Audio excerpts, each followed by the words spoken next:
get into your physical. It's time to talk some piss and more. We gonna talk about it all. DVD, CD, UHD, VHS, books, Blu-ray. Who knows, maybe you'll even see a laser disc today. So let's get physical. We wanna talk some physical media. Movies and TV, music and more. Come check out what we have in store. This is the Media House Dream. It's time for some physical media on FanZcene. I know it was like really popular because it like won some Oscars and whatever, but Debbie does that. It's got the Mighty Ducks guy. Got that guy. No! Yes, but no! He's not the Mighty Ducks guy! It's Emilio Estevez! Who's the brand man?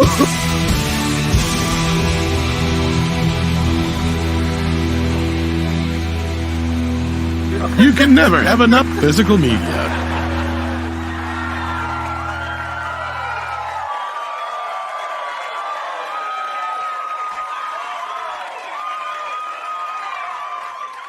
The Physical Media Show is filmed in front of a live studio audience. That's right. Yes. Hello, fellow followers, and welcome back to the Physical Media Show here on FanZcene. With me tonight, as always, are Rookie and Tom. How you guys doing? Yeah.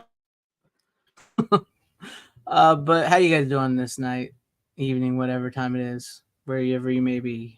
Doing excellent. Excellent. I woke up late for my nap. What's a nap? Well, I didn't get to take it early enough, so yeah, no, that was my fault. What is a nap? I haven't had one of those in years. That's what happens when you don't have kids around anymore. I know. You're just like, I could just fall asleep. All right, sweet.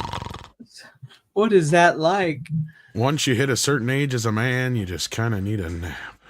Oh yeah. It's like recycling life. Yeah. It just feels good, Just right? like John Travolta said in Look Who's Talking. You spend your first 9 months trying to get out, and you spend the rest of your life trying to get back in.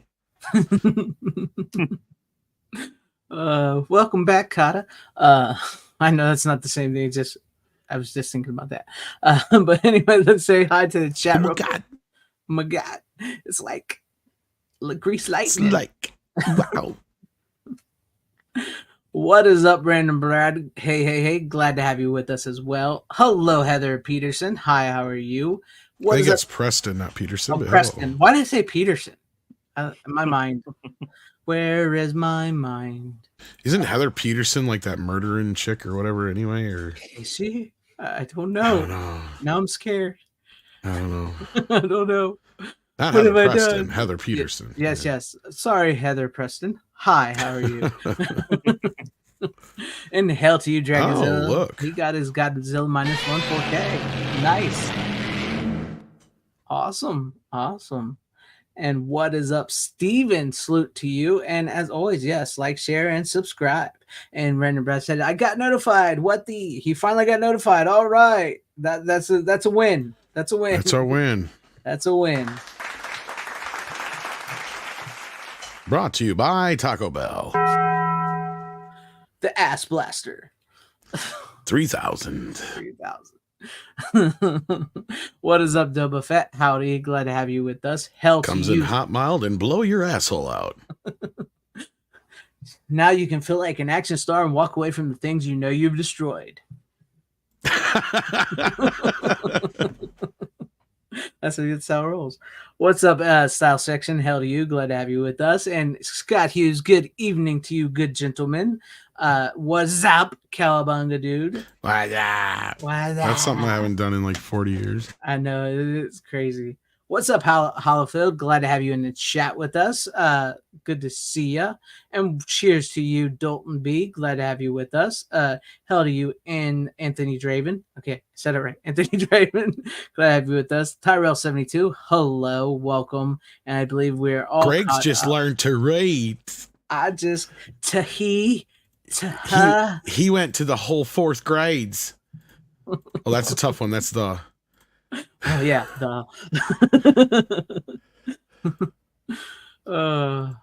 I'm sorry.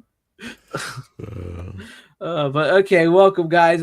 What do we have on tap for upcoming new releases? Well, Shit Factory had to yeah. come up with a bunch. Should we start there or? Yeah, go ahead if you want to. Let's see. We're getting Hush, Born on the 4th of July, Bones and All, Rush, not to be confused with Hush, Escape from New York, Dragon, the Bruce Lee story, Labyrinth, Triple Dip, Dark Crystal, Double Dip, and Supernatural Shockers, which is a collection of what is that? Where it's the Japanese horror or whatever. Oh, I don't know what that. I know. I'm what trying you're to think talking of the name. Yeah, Yeah. you know what I'm talking about. So a couple of decent ones in there. Look, I got to say something about their Labyrinth and Dark Crystal box sets here. Do it. Look, people, don't get suckered and bamboozled by these things. There is nothing new on them except for like a panel from a Comic-Con. So these movies have already been on disc. Mm-hmm. You can get them still much cheaper, unless you really, really want the Dark Crystal and the little orb with them dancing it, then go for it. But to me, it looks like some overpriced trash for movies we've already had on 4K. Yeah. And they're not remastering anything about the movies. The movies are the same thing. All the other special features, same thing as before. Yep.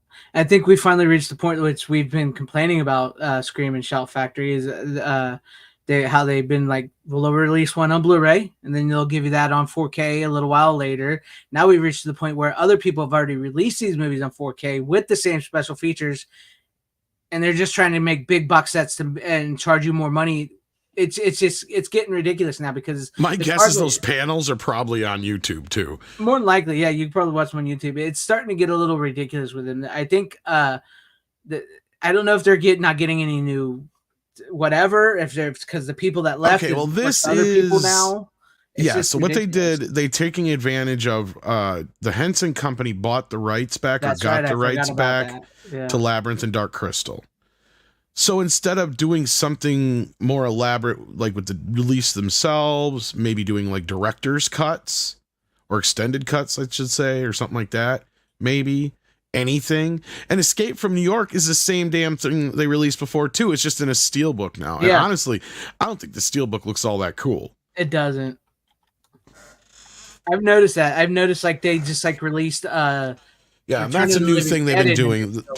Yeah, that's a new trend lately, and it'll go Walmart or whatever. So yeah, so whatever. But yeah, that's starting to get a little ridiculous. Dragon and Born on the 4th of July are the only two of those movies I'm really worried about. Yeah, I'm not a big fan of Born on. That Rush movie, for some reason, I think has already been released on 4K as well. I could be wrong though, because that's that one with Thor in it. What's his face? Yeah, Chris Hemsworth and yeah, the guy. And it's not even that old. Yeah. Or whatever his name is, Zemo. He played Zemo. Yeah, Baron Zemo. Yeah. Yeah, I think that was on 4K, wasn't it? Wasn't that really? It may have been limited, but I'm pretty sure I think it did come out on 4K. I thought that got wrong, regular 4K. So again, here we are. We're at like this diminishing returns thing. And Born on the 4th of July has me worried because that's also supposedly been overseen by Oliver Stone. Well, guess what else was? Platoon. And Platoon looked like dog ass. And I can't believe how many people are like, oh yeah, it comes from the negative. I'm like, if you think this comes from the negative, then you are a fucking moron. Yeah. Right? Like, what the hell is wrong with you? But anyway, we also got what else did we have here? Well, we finally got our first look at the Terminator and Blazing Saddles and North by Northwest. So nobody cares about those. Those are out there for fresh up for whatchamacallit, pre-order. Did we talk about? I think we talked about the Arrow ones last week. Yeah, I'm pretty sure we did. Yeah, I think we did get the Arrow ones last week. We got so this one also pisses me off. We got the Zaz collection coming. Well, what's the Zaz collection? Okay, well, the Zaz collection is the Naked Gun, Airplane, and Top Secret, the Zucker films, all on 4K. Mm-hmm. Now, as far as I know, there is still yet a skew or even a hint that we're getting Top Secret and Airplane by themselves. Right. And Airplane 2 has a 4K master. I have it on digital. It don't look horrible. It actually looks fairly deep. So that's what I'm saying. Like, so how long before we get an Airplane and Airplane 2 release? Yeah. Just so that's the only way, because This is one I just have this weird feeling about this one because I already got the Naked Gun. I don't need it again. Right. So I'm basically spending $50 for Top Secret and Airplane. And if they release Airplane and Airplane 2, and that's the only way you can get Airplane 2 on 4K, mark my words, clip this. This is where I'm going to blow up in about 6 months from now. Yeah. Especially because I have a feeling you'll probably be right. You'll probably be right. They'll probably release it in another set for Airplane 1 and 2, and then Top Secret standalone on 4K. Yep. So. If Top Secret even gets a standalone. If it does. Which I heard it might. That'll be the oddball bullshit they pull on us. Because I have a feeling they're testing these grounds because of their fucking scare box they got coming in. Because as far as I know, none of those movies have a U.S. standalone release unless they've already had one either. They are getting UK ones, but by the time you factor in all the import and all that shit, what it costs for one or two of the discs, you might as well just buy the fucking box set. Yeah. Right. It's like 60 some bucks already. So then once you buy 2 movies that are imported 4K Blu-rays, you might as well just buy all 4 of them. Yeah. And yes, and John, if you're going to do that shit, at least re-release it. Yeah, and Naked Gun 2 and 3 also have 4Ks on streaming. You You're bet correct. they'll have a 1, 2, 3, 4K box set. That's the other thing. Yeah, I was going to say too. Yeah. Yeah, they're trying to double, triple dip all that stuff like that. Because they're also sitting on a Wayne's World 2 4K master and a couple other ones I got on streaming as well. I'm just sitting here going, what are you going to pull on with that one? Yeah. And I didn't blame them for the whole Team America thing. I'll put the blame on Shout Factory, but they keep this shit up too. They're going to be on my shit list too, just like Shout Factory. Yeah. So anyway, the Zaz, it's not a bad price. It's only $50 for the 3 films, but still, if you get it on sale right now. What else was there? We got Amistad as a rumor, I believe. I don't think that's a given, but being that it's a Spielberg film, I wouldn't be surprised to go along with Catch Me If You Can. I think we got also a rumor for a few weeks back.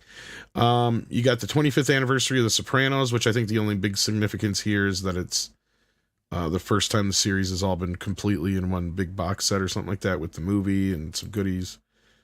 Planet of the Apes got announced, though that one I'm really kind of leery about because I had the digital download version or the video on demand version and I got my money back because it looked like trash.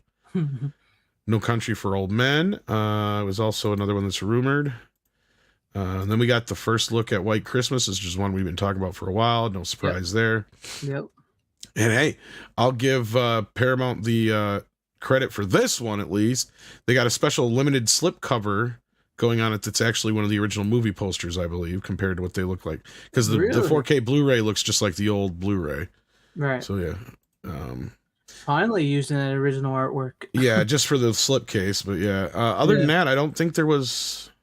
Yeah, I think unless I'm missing it. Beetlejuice is getting 2 different still books. One just a standard, one's a glow in the dark, but I'm not sure if the glow in the dark one's exclusive to Groove, but that's the only place I've seen it so far is at Groove. Didn't they say one's going to be exclusive to Walmart too? That might be. See, Groove is kind of funky because Groove is literally like Universal and Warner Brothers, like their outlets. So like I think so sometimes I've been picking up stuff there that's supposed to be exclusive elsewhere. So that might be part of that. Because actually, it's funny now you mention it. I got this from Walmart, but here's a good example of what I'm talking about, though, because I wouldn't be surprised if some of these start popping up on Groove, because I got this on Walmart.com for $20. Remember the elusive Jaws Steelbook? Yep. The one that I believe Runner has. Yeah, I haven't opened it yet, but now I've got all 4 of them on Steelbook. There you go. That's nice. That's I saw that for $20. I couldn't say no. I'm like, fuck yes. Yeah. And it's better looking some of that artwork on some of the other ones you have. It's just like the shark mouth. Yeah. Well, in this, all they did was just took the main poster and split it up. So I don't mind that so much. Yeah. The girl's on the back instead of the front. But yeah, because I know I pre-ordered, I'm pretty sure. Yeah, I did. Pre-ordered the glow in the dark one they do have on groove.com. So. But they don't have the other steelbook, so maybe it's that purple steelbook is the exclusive one. The glow in dark's everywhere, perhaps. Maybe. The other one just has a snake on one of the sandworms on it. Yeah, it's purple. That one didn't even look that great. We'll talk a little bit more about that in a minute, probably. Yes. Otherwise, was there anything else that you could think of that maybe I missed? I think you got it. There's a couple. I think Kino announced something for some reason. Oh, maybe they did. What? I don't think it was anything big, was it? I'm looking. Did you see that we're getting a Chucky popcorn bucket for the Bride of Chucky Yes, anniversary I did release? see the popcorn bucket. I kind of want it. It looks pretty good. It's the good guy head. Now it makes me wonder if they're going to get a Chucky head somewhere else. You never know. You know, where he's all Chuckied out and yeah. Actually, those were on the. I actually was flipping through the regular TV. Well, not regular TV, but through the TV, and it was on Sci-Fi Channel Part 2 and 3. And I watched the end of Part 2 and the beginning of Part 3. I always like the beginning of Part 3 when they like his blood drips into the vat and the way they do the TV that. version. Yeah, it was on TV. Did they show it in HD this time? Yeah, it was in HD. Shit! Hopefully somebody can nab that at some point because the deleted scenes are in standard def off a videotape on the fucking Blu-ray. Yeah. Well, I just watched the end of Part 2 and the beginning of Part 3 before I had to turn it and to leave. But I didn't know they ever upgraded it to HD. Yeah, it was on the Sci-Fi Channel, and shit. And it's so great. It's like, don't fool with the Chuck.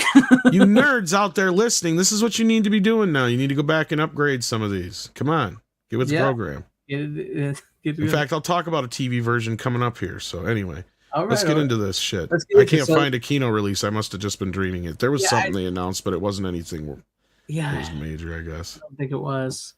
All right, well, let's go ahead and start with you, Rook, tonight. Whatever you want to start with first. I think we'll do the one me and Tom have, like 2 or 3.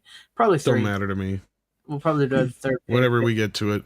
Yeah. As soon as I'm done talking about it, though, I'm done talking about it. That's Sounds good, like a plan. Yeah, real quick. While you guys were talking, one of my sister's cats almost like choked on a piece of plastic. I opened a movie. Better than somebody choking on your cat. True. Well, now that's a concern. Yeah. But no, it's like just opened this up a little bit ago and watched it, and just while we were getting ready streaming, it was on like a chair. It was like higher up. Now he's finding these weird movies on fucking Blu-ray. Quietly got up there and he was like eating a piece. Luckily, it was all like one piece with just one long bit. Oh, he's cat sitting at his. Are you at your sister's or whatever? Yeah, and yeah. Tell her she's got a nice place. You need a boyfriend.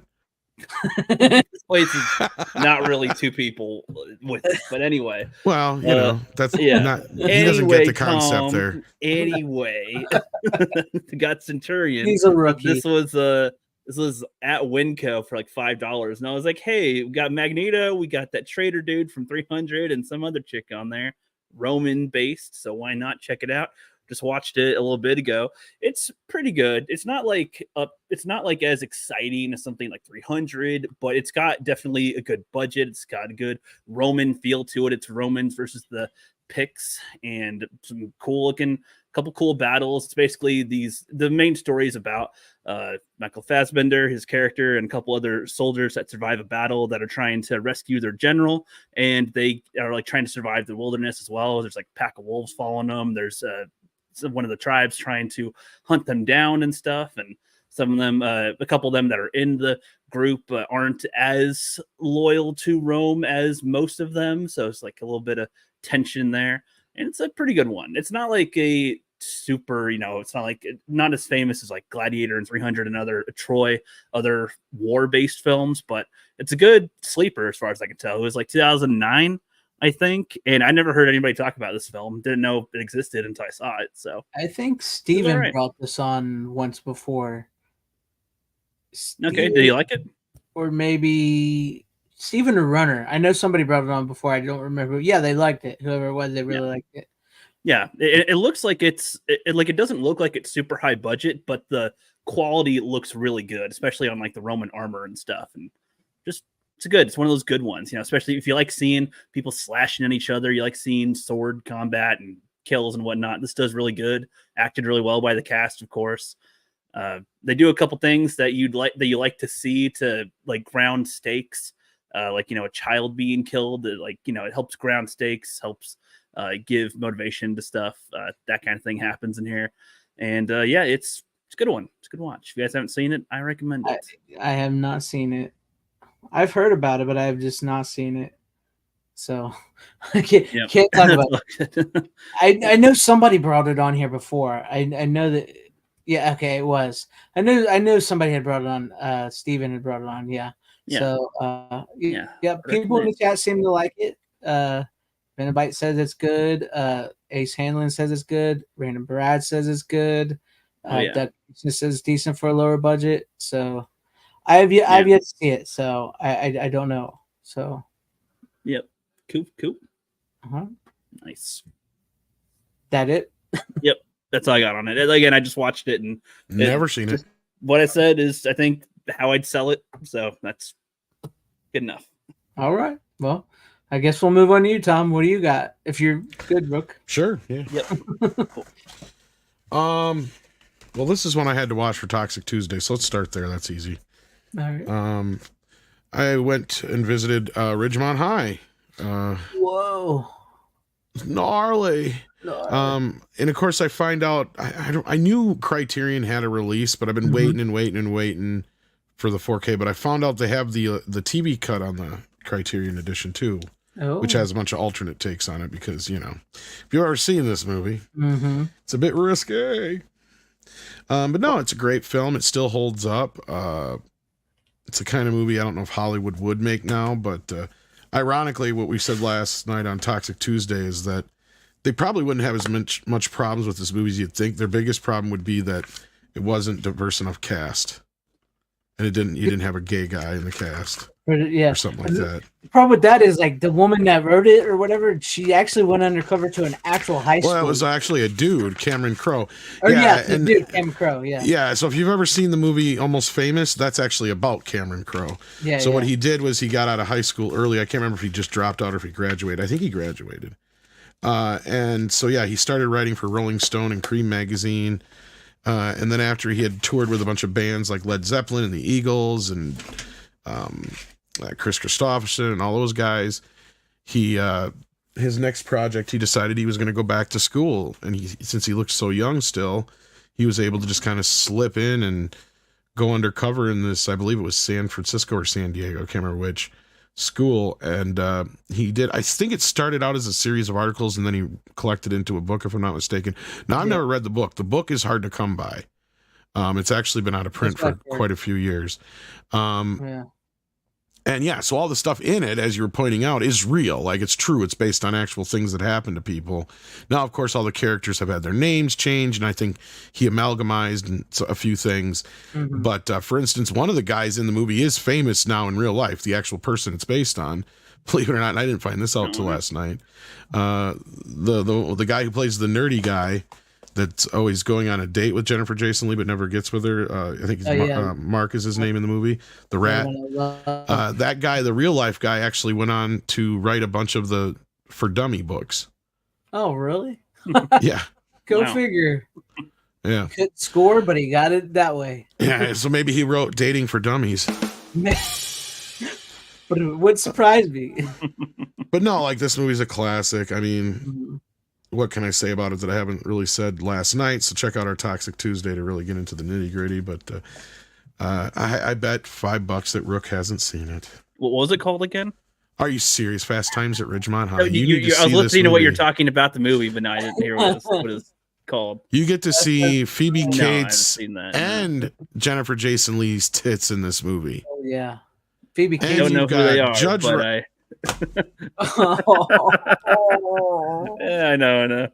Have you ever seen the girl in the red swimsuit? She comes up out of the water. Oh, She's yeah. Okay, yeah. You're talking Life is about good. like Baywatch? Moving in stereo. No. Like No, Baywatch. A swimming pool. Swimming. Remember Gremlins? Talking about in Sam? Remember the girl that played the girlfriend in Gremlins? That's Phoebe Oh. Cates. That's Phoebe Cates. You can just see her tits in that movie. Yeah. The chick who had the Santa Claus story, with their dad. Yeah, I got you. Got stuck in the chimney. Yeah. You see her. It's like one of the most famous boob scenes in a movie. It's like on loop constantly. I've probably seen that. I just didn't like specifically. Well, it was most famous for video stores having their tapes destroyed because of it. Yeah, it kept rewinding, hit play, rewinding, Yeah. hit play. You've seen Hateful Eight, haven't you? I've seen, yes, Hateful Eight, yeah. Okay, the bad chick in the movie, that's Jennifer Jason Leigh. I mean, she's obviously much, much, much older.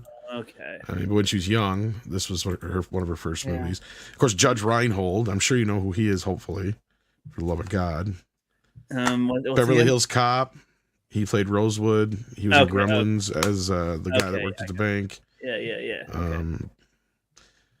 And yeah, I mean the supporting cast in this is great too because you got Nicolas Cage, of course. You got Anthony Edwards. You got Eric Stoltz. I mean, it's a good cast, and yeah, no, it's a good film. And if you haven't checked it out yet, do so. But I'm gonna wait for the 4K from Criterion before I spend any money on their disc. Yeah, that's for sure because it was mastered in 4K. So I was wanting to get because this Blu-ray looks like shit. I'll be honest with you. I was wanting to get it. It's that movie. It's definitely a slice of life at a certain point in time in America, and I always forget it's the woman that directed it. Cameron Crowe wrote it. I'm glad you. Yeah, Amy Heckerling directed it. Who went on to do like Clueless and stuff like that. Yeah. Yeah.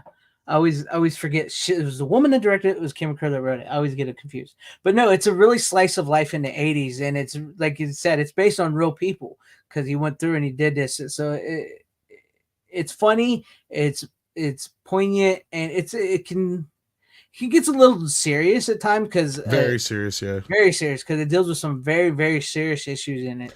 I remember you brought on the one movie which I ended up buying because I actually liked, which was like a spiritual sequel to that. The Wildlife, yeah. Wildlife is a much funnier, lighter movie, so it kind of goes hand to hand with it. If you ever watch it, I do recommend.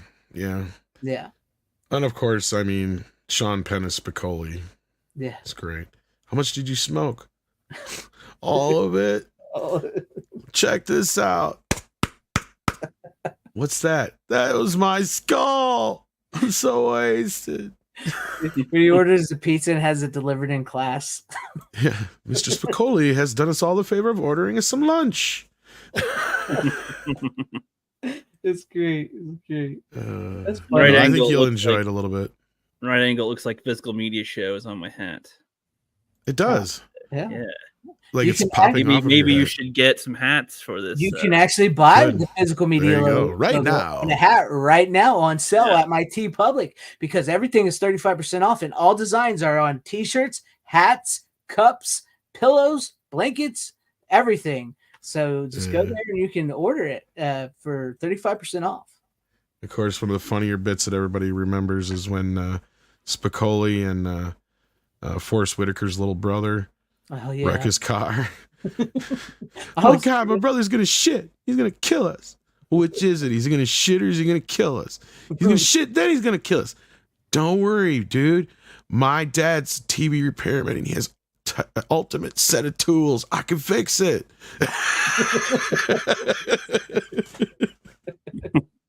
It is great. It's actually a really good. It's a really fun movie. It is. It's something I would definitely recommend. Got any Blue Oyster Cult? No, I don't have any Blue Oyster Cult. Where the hell were you last time when Blue Oyster Cult was in town? I got stuck with 42 tickets. I almost had to take a job at 7-Eleven. It's good. Brooks just said, "Yeah, I don't have one of the best soundtracks too. Man. It's also like probably top 5, if not 10, soundtrack of all time too.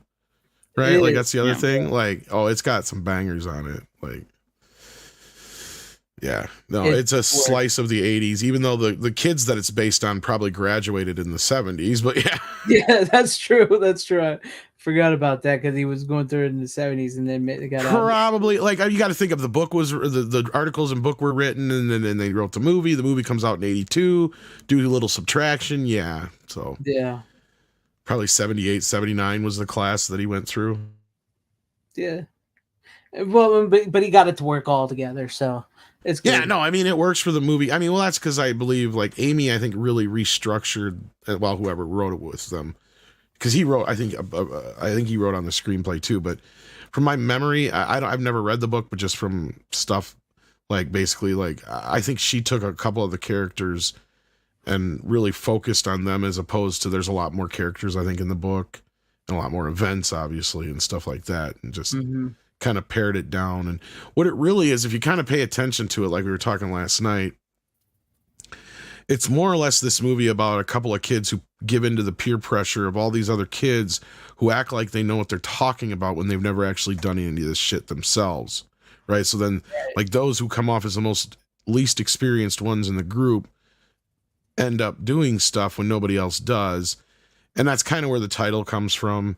And it's also just, the idea of at that time, especially because of the book, like it was a lot more about how these kids were living these fast times, right? Like drugs, Yeah. sex, and rock and roll, especially in Southern California, right? Like, Where else? right. I mean, so like that, and I remember the book being very controversial more so than the movie itself, because my memory is the movie really tamed things down Yeah. quite a bit. I mean, and there's a lot of stuff that goes up, like, with the sex and certain things that happens when you have sex. Well, and I think that's why it's important that Amy as a director is a female, because this is where you talk about a lot of this shit now, but they were already ahead of the game, because the way sex is handled in the film, especially from the woman's point of view, is not something I think they've really been able to capture since in a way, the same way, especially that experience, I bet.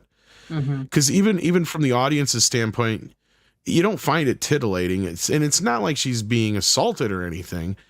It's just that, as I'm sure a lot of girls and boys too learn the first time out, it's not what they expected it to be. Right. And the way that it's shot, it's not romanticized. It's not glamorized. Right. At least this first time. Yeah. Second time out, same kind of thing, even though the setup is a little bit more romantic. Once it happens, like, that's where I think Amy captured it best, is that I don't know if a guy would have understood how to film it. It's Just out of being like, respectful to Jennifer Jason Leigh, he probably would have tried to make the scene more sweet and romantic, when at the end of the day, it's not about that. yeah, It's much about more this realistic. girl. Yeah, this girl learning the realities of what, this is all the ins and outs of love, let's say. Yes, and what happens when your actions have consequences. And that's where I think nowadays, this is another reason why I don't think the movie would ever get canceled, is because of that. See, that was one of the things that almost got it canceled back in the day, and nowadays that would make it celebrated, because you got a woman who's not only basically in charge of her own faculties. Yeah, you have that whole debacle as well. All that. No, but it's worth a watch, and it's funny you bring that up, because I just heard Richard Gabby talk about this movie not too long ago, so it's crazy. It also reminded me a lot of Little Darlings, which I brought on a little bit ago too. So Yes, I remember with Chris. What's her name? Anyways, I remember. All right, Tatum and O'Neal, and then what's her face? Yeah, and Christy McNichol. That's it. Yeah. Yeah. All right, Rook's bored to tears with our generation's worth of good, awesome movies. No, I'm just uneducated and not having seen it yet. This is one of those movies that you should see. Yes, this is one of those all-time classics that most people tend to enjoy. I got you. And having a female director at the time in 1982, the year it came out, the impact it still has on not just pop culture, but I mean film in general. So, I mean, the movie itself and Roger Ebert was one of the people guilty of this, got thrown in with a bunch of other sex teen comedies it didn't deserve to be thrown in with at the time, like Porky's and shit like that. Because it's actually a little more serious, where those were just made for pure TNA. Think more of a little bit slightly more serious American Pie. That's probably more my speed then, honestly. Yeah, that's kind of what it is. I mean, yes, it's still funny. Yes, it has a lot of those humorous moments, but it's not that over-the-top sex comedy funny like American Pie is. Yeah, I thought you guys kind of know that by now. I like comedy, but with some like seriousness in between, some drama to break up. No, this is what I think you'll actually dig on. Yeah, you should. More interested in checking it out. I thought you should have sold it first. You will dig on this one then. Yeah. It's a brisk 90 minutes, too, on top of it all, which is awesome. Okay. And really, the whole movie is just 1 year in the life of these school kids. It starts out at the beginning of their school year, ends with, the prom, I think it was, or the graduation dance. That's what it is, not prom. Yeah. Sweet. All right. Sounds good to me. What's Greg's first pick? Brought to you by Taco Bell and the Ass Blaster. Oh my God, it burns! Ass Blaster. That's why you should watch it down with Baja Ass Blast. Blast your own damn ass. It's delicious. Oh, I think I'm bleeding. That's that time of the year. It's pumpkin spice brown. Now it burns. It smells like cinnamon. And nutmeg. All right. Well, we don't. We will not have a long conversation on, especially on this first one. But I just got this and I thought I'm gonna bring it on because If this is the movie I think it is, I almost finished watching it, but I'm like, I'm not gonna finish it because I've got too many movies already. But go ahead. I don't know, but it's my VHS of Quadrant. Oh, never mind. Okay, this is Full Moon, the brand new Full Moon movie. I thought it was gonna be a different full moon release because I only got halfway through it. I don't have, but this is signed by Charles Band, right there. It's just they released a new one on VHS, so I figured I'd pick it up, before I got the Blu-ray and everything. So, yeah. You're digitizing real bad. We can't really see it. But Oh, am I? I see it. Hold still for a second. Maybe we can see it. I dropped down to 1 bar. Yeah, so I saw his announcement about releasing these now on a limited VHS run of some of these movies. Yeah. Can you hear me now? Am I good? Yeah, we can hear you just fine. Okay. Yep. What about now? Can you see? A little bit better, but yeah, so Quadrant. Okay, who's in it? Nobody famous. It's just a bunch of Well, nobody. what's the gimmick? The gimmick is it's sort of like Flatliners a little bit. But yeah. But you can tell he skipped out a little bit. Like he didn't even, but he just got that. If you could see that. No, so the gimmick is there's this girl, she's obsessed with Jack the Ripper and true crime, and so she finds these doctors that will allow you to face your fears inside. Like they put this thing on your head, and it's like in a virtual reality world where it allows you to face your fears head on, or your dreams or whatever. And she's basically just playing them because it's something which I'm surprised nobody thought about is like she's the killer. She's the killer of the movie, and it tells you that right up front because she's obsessed with Jack the Ripper and true crimes, and she wants to figure out how to be a killer. Like, which I'm never surprised nobody's ever thought of that idea. Where like so many women are into true crime stories, one of them's bound to snap when it start killing people. Oh, I'm not surprised. I've been saying it for years. These bitches are watching it for homework, right? That's what I'm saying. So this one because really, they never know when they're gonna snap and need to hide a body. Exactly. So this sort of plays on that with a little bit of like if you've seen the movie Flatliners, because that's what it reminds me of, like where like they go to the edge of death and see shit and come back. So it's kind of like that, but like they go to the edge of their minds in this reality world, and she goes insane and she manipulates this one guy who has nightmares every night, who's going trying to get cured of his nightmares. So she sort of manipulates his sweet little innocent ass, and it's Charles Band, so there's nudity everywhere, and there's it's a little more bloody, it's a little more darker than a average full moon movie, but it maintains the full moon aspect. It's part of their new line of movies called Pulp Noir. They're getting a little more pulpy, a little more noir, a little more darker, but still keeping that full moon thing. And I thought, how often do you get to buy a new full moon movie on VHS? So I bought the VHS. But there you go. I knew we wouldn't talk too long about it, but I do definitely think it's a great deal. And plus, it's his 400th movie. It's the 400th full moon movie. Damn. Yeah, so it's kind of a special deal. So there you go. Yeah. If you, it gets a pretty good naked there, a pretty good nude scene in the movies. So it's worth a watch. Now, like I said, you got to be a full moon fan because these are low budget, they're cheesy, they're not always the best acted movies. But God bless Charles Band. He knows what he wants and he does it, and he manages to get what he wants out there. And he told me, even if I don't make a profit, I don't care. I'm making these movies because we have this fan base for these people that have come to enjoy these type of movies. So it's low budget, independent B movies and boobies. You can't go wrong. Which you can also get the most best-selling shirt, B movies and boobies, at FanZcene's TeePublic. On sale right now. All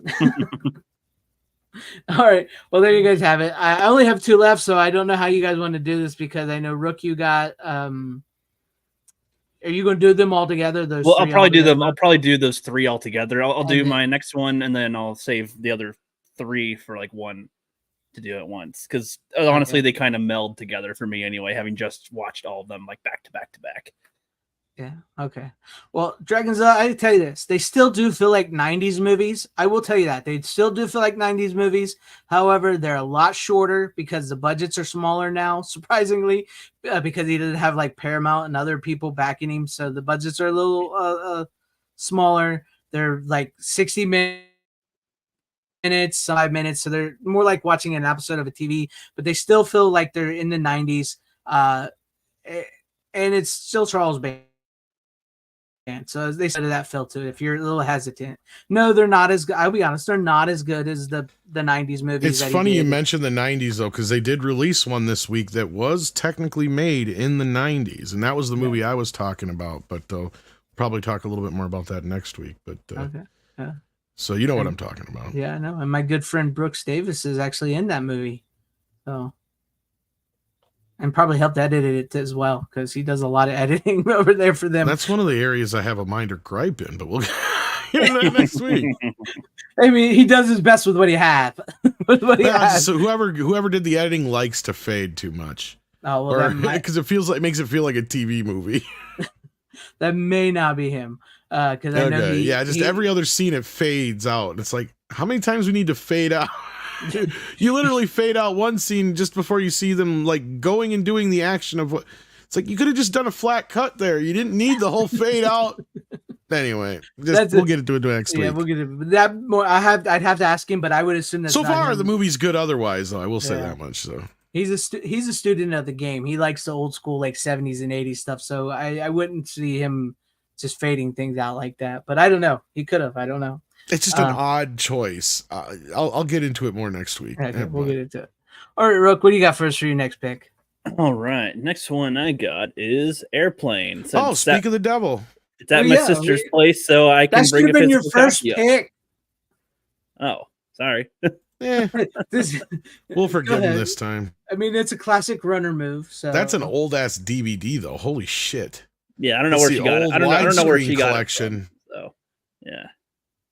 Not sure, but yeah, watch this for the first time. I'd say there's a lot of jokes that I could see that like where Family Guy might have gotten a lot of influence from a movie like this, because a lot of the jokes felt very Family Guy-esque, with like, you know, talking about a story and then they cut to them trying to kill themselves essentially. It's a kind of movie, it's kind of spoof movie that I like. What? That's what do you mean I can't be serious? That's a line from the movie. Surely you can't be serious. Don't call me Shirley. Of course. Yeah. I am. Yeah. And don't call me Shirley. I did not do that intentionally, but yeah, that came up quite a few times. So do you like movies about Roman wrestlers? You ever seen a grown man naked? Yeah. The little blow up autopilot guy gags were pretty funny. A lot of the jokes were funny, but the more they did some of the same jokes, the more they did some of the same jokes, like they repeat some jokes like 4 times. And like the more they did them, the less I enjoyed that. I was like, I like my coffee, whatever. like I like my but a lot of them did have me laughing a little bit here and there. Sometimes took me by surprise. That I was like, okay, that was pretty funny. Other ones I was kind of like, okay, whatever. But like I said, some of these feel like, you know, ones I've seen like these types of jokes in other things, but I know where it's come from now. Like again, a lot of these are like a lot of Family Guy jokes I feel like come from this, if anything, like come from this with the style that they have. So that good cultural stone movie. In general, I'm not a huge spoof fan. You know, Spaceballs has its you know, love that I like, and you know, I don't like epic movie. I don't like disaster movie. I haven't seen spoofs yet. Those movies are, you know, and then so, you know, there's maybe 1 or 2 other spoofs that I've seen, and then so like this one, I felt like a classier spoof compared to them. There wasn't as much like, you know, this is like there was some focus on titties and stuff, but it wasn't like it didn't feel as lame like an epic movie and stuff where she's like, oh look, they bit the titties. It's like epic movies. You know, that shit is like where they ran the spoof genre into the ground, because after Scary Movie hit, everybody tried to fucking copy everything, and those were shit spoofs.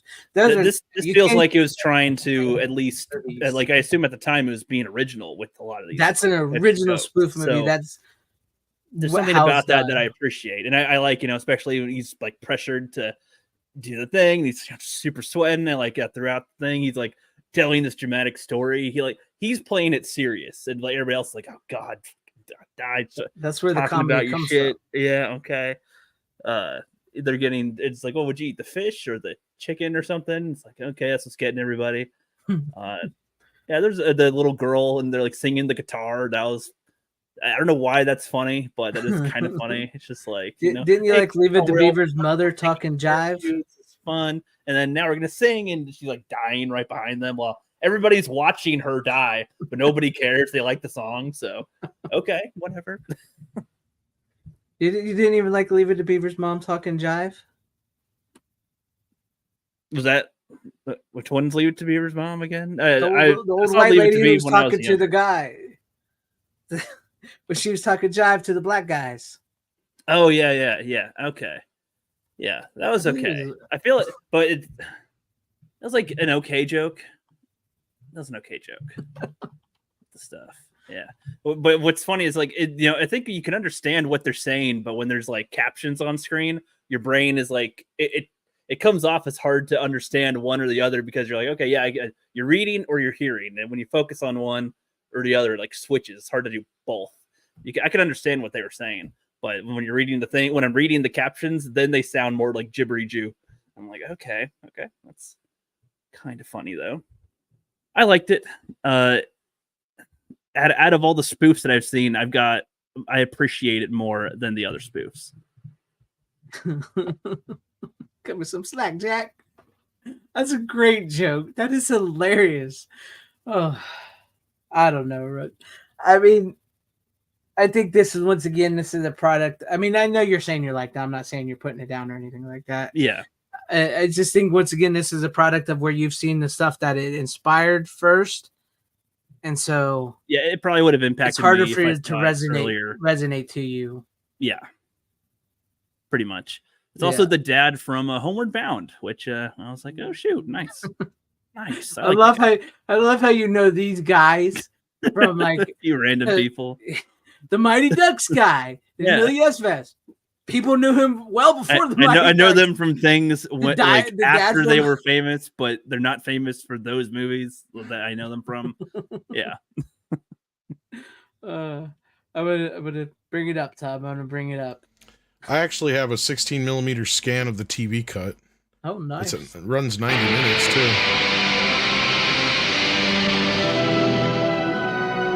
It's funny because the gladiator scene, they just cut it where he goes, "Yeah, do you like movies about gladiators?" It just cuts. There's supposed to be some extra scenes in this version, but yeah. I really like. around, but yeah. I really liked the. I saw it coming a mile away, but I still laughed when it happened. Like, where it was starting to deflate, and then she had to blow it up. She blew the and then the autopilot. cigarette. And then it was. I didn't laugh when it happened, but when it cut to them smoking cigarettes after, I was like, dang, okay, that was pretty good. Like I saw the blow up doll type of joke, but then the cigarettes after just made that funnier for me. I was like, okay, and they didn't let the blow up doll thing go. Surprisingly, that was like kept on kind of coming in, and it even flies off at the end.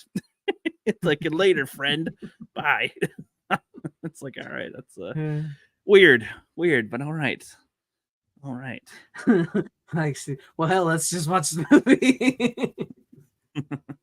Yeah, it's great. I love the movie. It's an all-time classic. Like I said, once again, I'm not trying to put you down because I know you're not putting it down. It's just a product of like seeing the inspirations, things later instead of seeing it. But at least you liked it. So yeah, well, and I can tell. So, like, what year did this come out? In the 80s or something? An 80s movie? It was either 80 or 79. I can't remember which.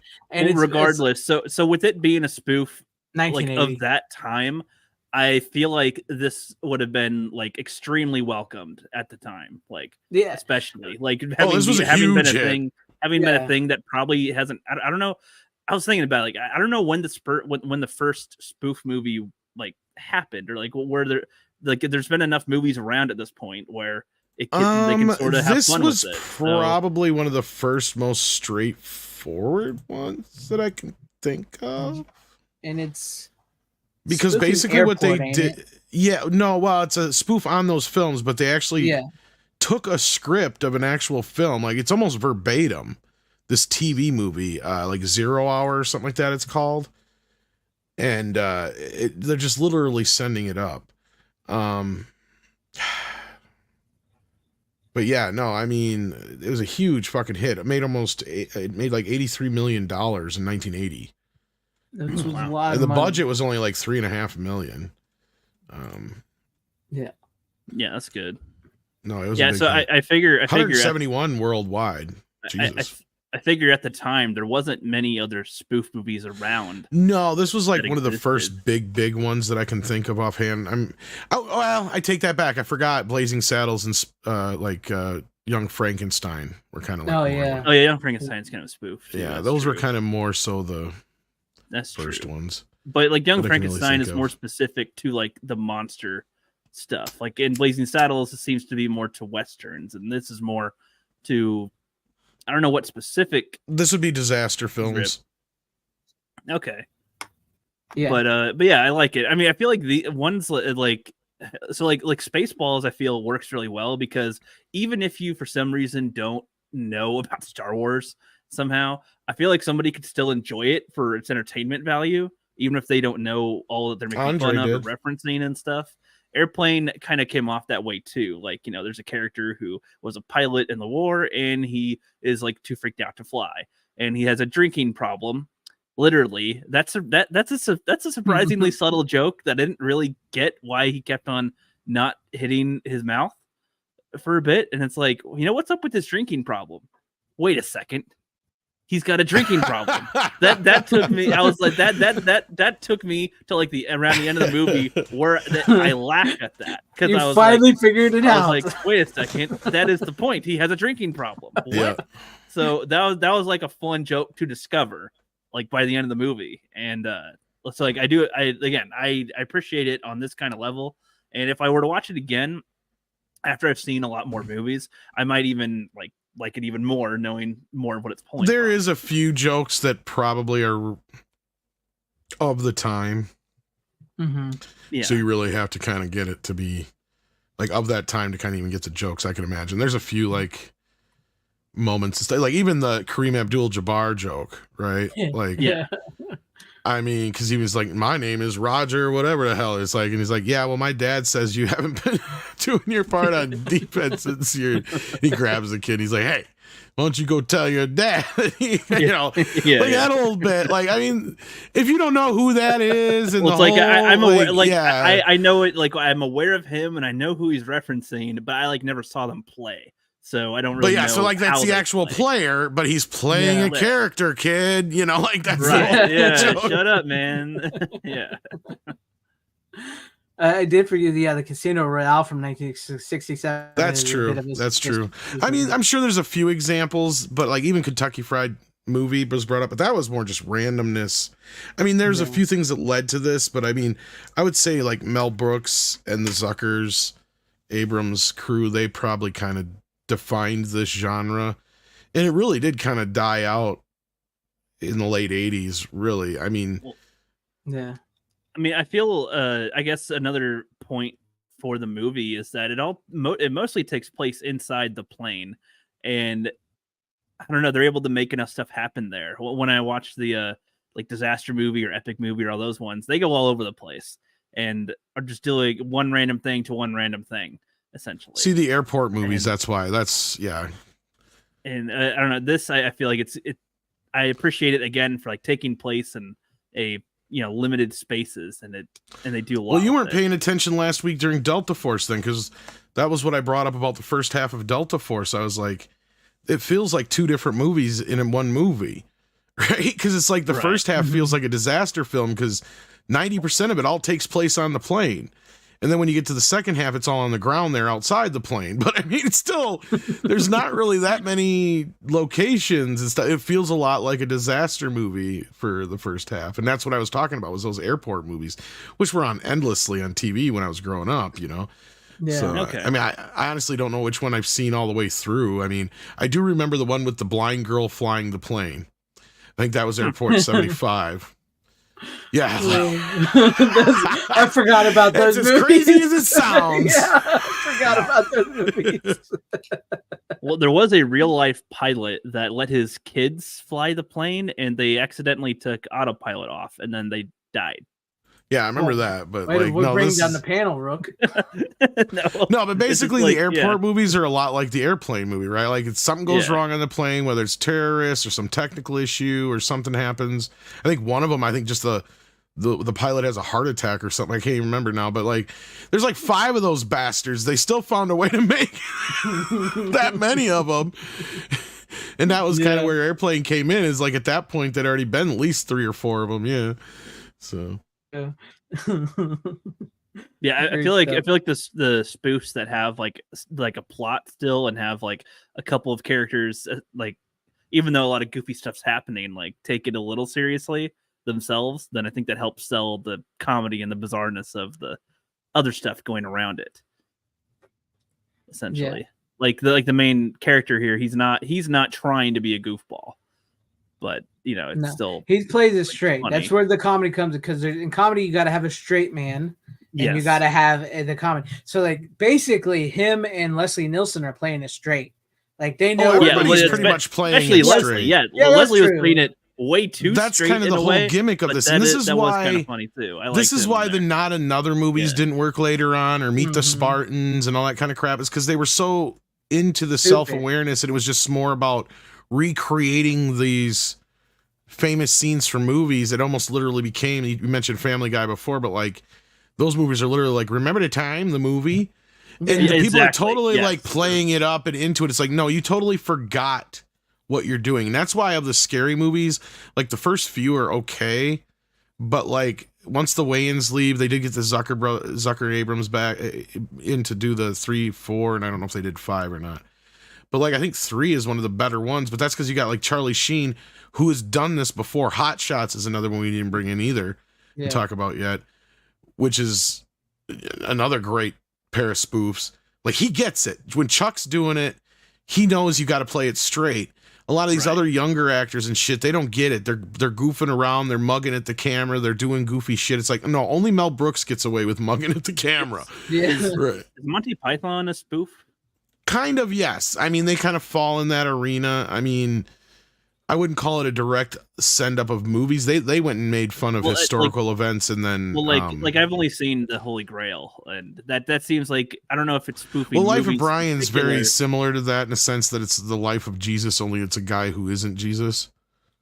So like, yeah, it's born in his, and then the meaning of life is literally just different chapters of your life that it goes through. I mean, so like, yeah, they fall into that category, but they're a little bit more off kilter to where, like, this is where between Mel Brooks and these guys, they really kind of defined what these movies were for the next couple decades. And again, like, they fell off there after like Top Secret and Hot Shots and Spaceballs were probably the last good ones. Because even when you get into the 90s and you got like Dracula Dead and Loving It, that was not a very good movie. And yeah, I hate all the Not Another Teen movies, and the scary movies don't even really live up to the their first movies. you spoof don't I like ever the saw one, but was I like, do like. go ahead. I was gonna say I do like Robin Hood Men in Tights. I do think. Oh yeah, I forget about Robin Hood Men in Tights. That's probably one of the but yeah, I mean, that almost feels like a, how you want to put it. See, the thing is, when that movie came out, it flopped. And it was not very well received. That movie gained more notoriety and a cult following way later. Yeah, like I remember it becoming more popular down the road than it was, or because of video and cable, more so, right? So, because I remember when that movie came out, it was just kind of like, yeah. I enjoyed it though, and I enjoyed. Oh yeah, I mean, when I saw it the first time, I was just like, yeah, it wasn't too bad. But then it was one of those movies that grew on me more over the years. Yeah. And then Dracula Dead and Love It was a bit of a letdown, but I mean, it does have some funny parts. But it does have some moments, but yeah, it feels like almost like it's obligatory, like he did it on purpose. And of course, he did it on purpose, but I mean, it's almost like, well, I've done Frankenstein, now I've got to do Dracula. You know, it's like, no, you don't. You really don't.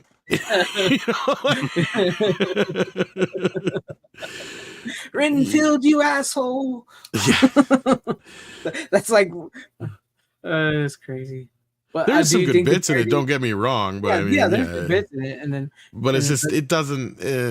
Mel Brooks's last few films were not the greatest. yeah, You can kind of tell why he quit, and I think Script Doctor's right. Once he loses some of his main writing companions, you can tell it falls off. yeah. You know? Do you think the parody movie will make a comeback? Mm, In this day and age, probably not, because they don't know how to do the comedy like we were just talking about.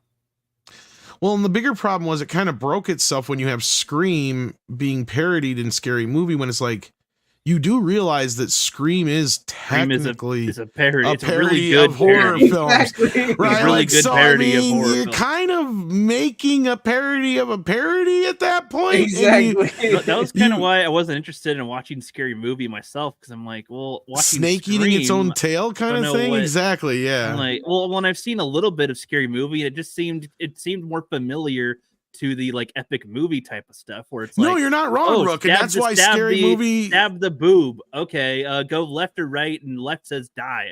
Okay, That's why grab they get the weapon, groove banana. better with the third one. Even though I don't like the film, I mean, there's bits and pieces I think I laughed at more in the first two with the weigh-ins.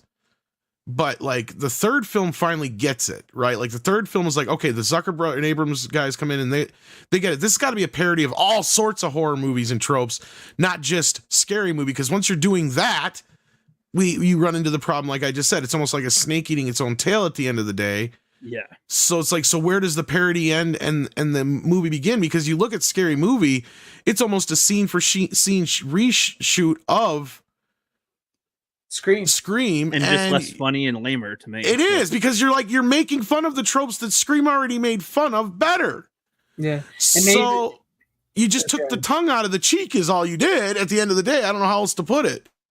Yeah, and then they even mix in I Know You Did Last Summer along with the Scream together in Scary Movie. So, no. Yeah. Well, if anything, that was its saving grace, was that it was making fun of the fact that that movie has now affected everything following it. Mm-hmm. Right? If anything, it kind of got that out of being able to meld those two movies, because as you and I have talked about, as much as we love the films, you can't deny that it caused the Scream effect. It did. In Hollywood. And you had every movie up until Bride of Chucky and H2O that was basic. And even those films suffer from it. Mm-hmm. But those films kind of broke us out of that mold. But yeah. Yeah, which is funny. I have a movie that sort of goes along the lines of what we're talking about a little bit with horror movies, and maybe a little bit of a spoof of it, because it is a comedy, but it's also a horror comedy. It kind of goes along with what we're talking about tonight. Why don't you just do it? All right, I could, because it's also going to go into rookies picks too. Okay, well, if you want to hold off, but that that's finishes up to you. mine with Airplane. That's Yeah. I think that's good there. I mean, I could do mine, but I could either do it now because it does sort of go along with what we're going to, but it will also go along with 3 movies that Rookie's bringing on. So because I only have one more pick after this, and it's one so Tom should probably do 2. Me and Tom have. So, go ahead, Tom. Let's just do you. And then all right. Round. Because this is one I actually might want you to do a clip of the video of, just so I can get some answers on. Because I got this yesterday. This just come out this week. It's Richard Pryor live on the Sunset Strip. Probably, arguably, his best live performance ever. The Blu-ray looks great. It's bare bones, but I mean, who expected to get this on 4K, right? And it looks good. It does. It looks good. I ran into an issue with the Dolby Vision. So if anybody else has this, please tell me if you have the same problem with Dolby Vision. It keeps getting light and dark in the same shot. Like, it's not even because of a shift in lights, or it's weird as fuck. I turn it off, turn on HDR instead, just the standard HDR, and it looks fine. And it's the only movie I have that problem with. Now, some people have said they don't have this, so they can't compare or tell me, but they have told me they've had similar issues on streaming services with some Dolby Vision. So I don't know if it's just a me thing. I put the word out to try and get it back. If any of you guys have got it and got the same problem, let me know. But no, like I can't recommend this one enough. I'm sure it'll come down in price a little bit. It's not even that badly priced right now. I think it's like $23 or something like that, maybe a little bit more. But of course, it gets the Sony, treatment. So Yeah. the only thing I would complain about is I wish it would have got like a sound upgrade. I mean, I know I get it. It's a concert film, but it's just flat mono. You couldn't separate or just add in some effect to the crowd just to kind of make you feel like you're in an audience surrounding you or something. I mean, just a little thing. That would have been a little, yeah. I'm curious. I wonder if maybe if it's the streaming, since you they said it was because of the streaming, they've had problems with it on streaming. Wonder if it's the streaming scan or something. But then I don't think that's it. It's just something with it. I think it was something's off with how they did it. It's a QC problem, quality control. Quality control. Yeah, unless it's just the one disc I got just happens to be a bad press. I don't know.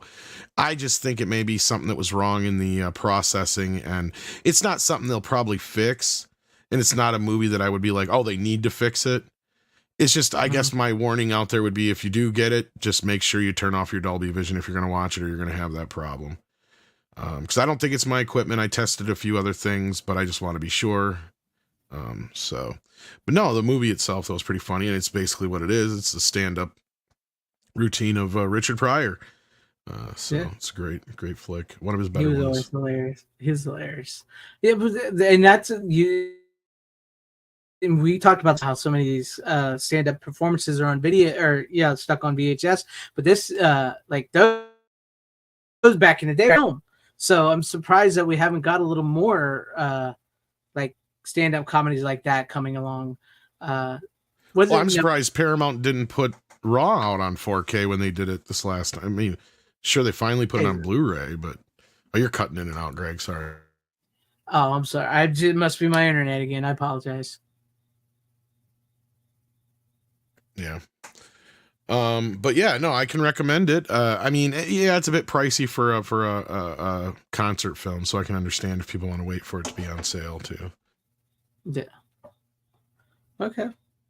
Did anybody out there have it though? Seriously, if anybody has it, let us know, and let Tom know if you have any problems with that as well. Maybe I'll clip this, like you said, and put it out and see if somebody responds and says something. All right. Well, I guess I can do another one quick. If you don't have any other words on that one. Not real. I mean, if you haven't seen it, you might as well watch it. I mean, it's a stand-up routine. What can I say? I mean, the trailer is the only extra feature. Would have been nice to have like a little retrospective on it a bit. Talk about maybe, just everything about how it got made and stuff like that. So yeah, and the impact. I believe it's his only theatrical release. I could be wrong. It might not be. But I believe all his other performances were done for television or HBO and stuff, if I'm not mistaken. Yeah. But it always reminds me of me, myself, and Irene when his kids were watching Richard Pryor. Motherfucker.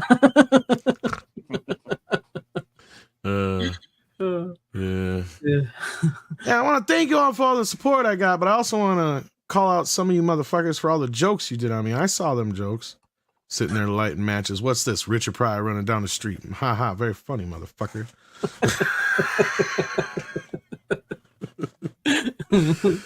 Now everybody wants to know, how did you blow yourself up, Richard? Look, first of all, you got to know I didn't blow myself up. Okay? I have this thing where every night before bed, I eat cookies and milk. One night, I usually drink skim milk, but I ran out and I mixed the shit with some whole milk and I put the cookie in and it blew up. Like, what the fuck? 10 million motherfuckers doing freebase and cocaine, and I'm the only motherfucker that blows himself up.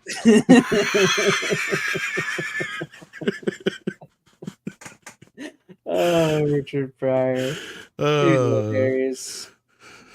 Then he does Mudbone as well. Yeah. All right, we'll go. Yeah, I'll do one more. Okay, so also this week I got lucky and got Horizon early. Oh, nice. So we got the steel book here. Not much to see on the back, just a Horizon. Okay.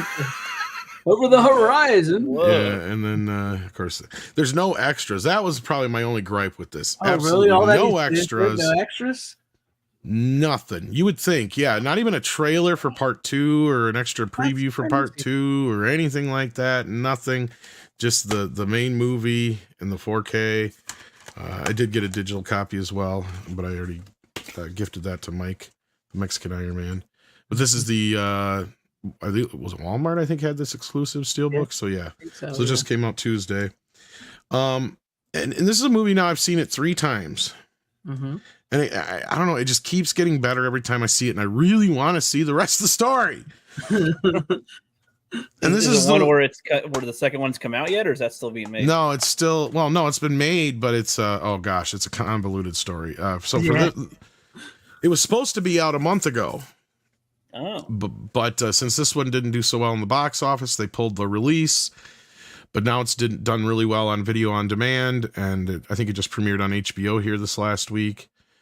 So now there's some talk of, because it did also, the second part did premiere at Venice Film Festival, but it still doesn't have a slated theatrical release yet. But I'm assuming it probably will get a limited release pretty soon, and then either premiere on HBO Max or it'll go video on demand and then go to HBO Max. But they're in the midst of shooting part 3 of 4 now. So, but no, I mean, the movie, it's a strange film because it feels like a mini series, but it's a movie, right? Like it's not a TV series, mini series, which is what it feels like. What do we got now? We got kitty cats. She loves the laser light. We can keep I on don't know talking. how much she really loves it, but no, I just chased her around with it. And so she's probably getting pissy now. Nah, she loves it. But no, I can recommend it. In fact, this is a very good looking 4K film. I will concede a little bit on something I've griped about. I don't remember if I brought it up here in the past, but I brought it up other places where this new process that they're doing, I don't know if you guys have heard about this. I thought I talked to you about it, Greg, so maybe I have. Where they're basically taking digital movies that they've shot in digital, printing out a film print, and then rescanning that film print. I think you mentioned that last week or something. Yeah, I mentioned it a while ago, I think, because this is where I learned about this, because I guess they've done it a couple times, but they did it for this film, and I'm kind of glad they did. Because now I've seen it digitally and theatrically, and both those versions weren't the greatest. I mean, they were good quality, but I mean, compared to this, now this is pure quality. And it looks amazing, and I can see why Costner wanted the film grain added. Now, it does help it give it some texture. Yeah, it still looks like a digital film. That's the problem. When dark scenes hit, you can still tell it's digital. But in the daytime scenes, with some of the vistas and stuff that he's shot with this, man, I mean, it almost still breaks my heart that he didn't shoot it on film. But I look at it this way. It's like, if I were to ever get to shoot a movie, I would probably shoot like all the daytime and, you know, expansive, really cool shots with film, and then maybe some of the lesser important stuff with digital. And I'd do this process is what I would do. Because it does, I do concede that it does add it. But to me, it feels like you're doing all this extra work when to get what film actually looks like. All you have to do is just shoot it on film. I was going to say, just shoot it up film. And I get it, it's a pain in the ass. Yeah. It is a big, expensive pain in the ass. I do understand that. I'm not going to argue with that. But something like Horizon feels like it should have been filmed on film. In fact, it feels like it should have been shot on 70 millimeter film. Yeah. But is Taylor Sheridan to blame for Kevin Costner leaving Yellowstone? As Kevin Costner is. Yeah. More so. I'm sure that both parties have their play in this, but I still stand by Kevin should have worked it out with Taylor that this was part of the deal. This could have fit in the Yellowstone universe. Hell, it could have been the first theatrical Yellowstone movie, and had they sold it as that, it might have made more money, because he's got a bunch of people in the cast that are already from Yellowstone. I mean, they could have just killed his character off in the upcoming season so that he could have went off and done this, and then they keep talking about it and building it up like, yeah, we're doing a Yellowstone spinoff as a theatrical release now, kind of like they did with 1889 and the other one, 1923 or whatever it is. Yeah. I'm sure I'm getting the years wrong, but I mean, I enjoy those shows too. So like, yeah, at the end of the day, though, I mean, I see what Kevin's trying to do here. He's trying to recapture what he did with Dances with Wolves, because he produced that film on his own too. Same kind of thing. But that was almost lightning in a bottle, man, and you did it in one movie. Now you're trying to do this with 4. This really should have been some kind of streaming miniseries at the end of the day, I think. Yeah.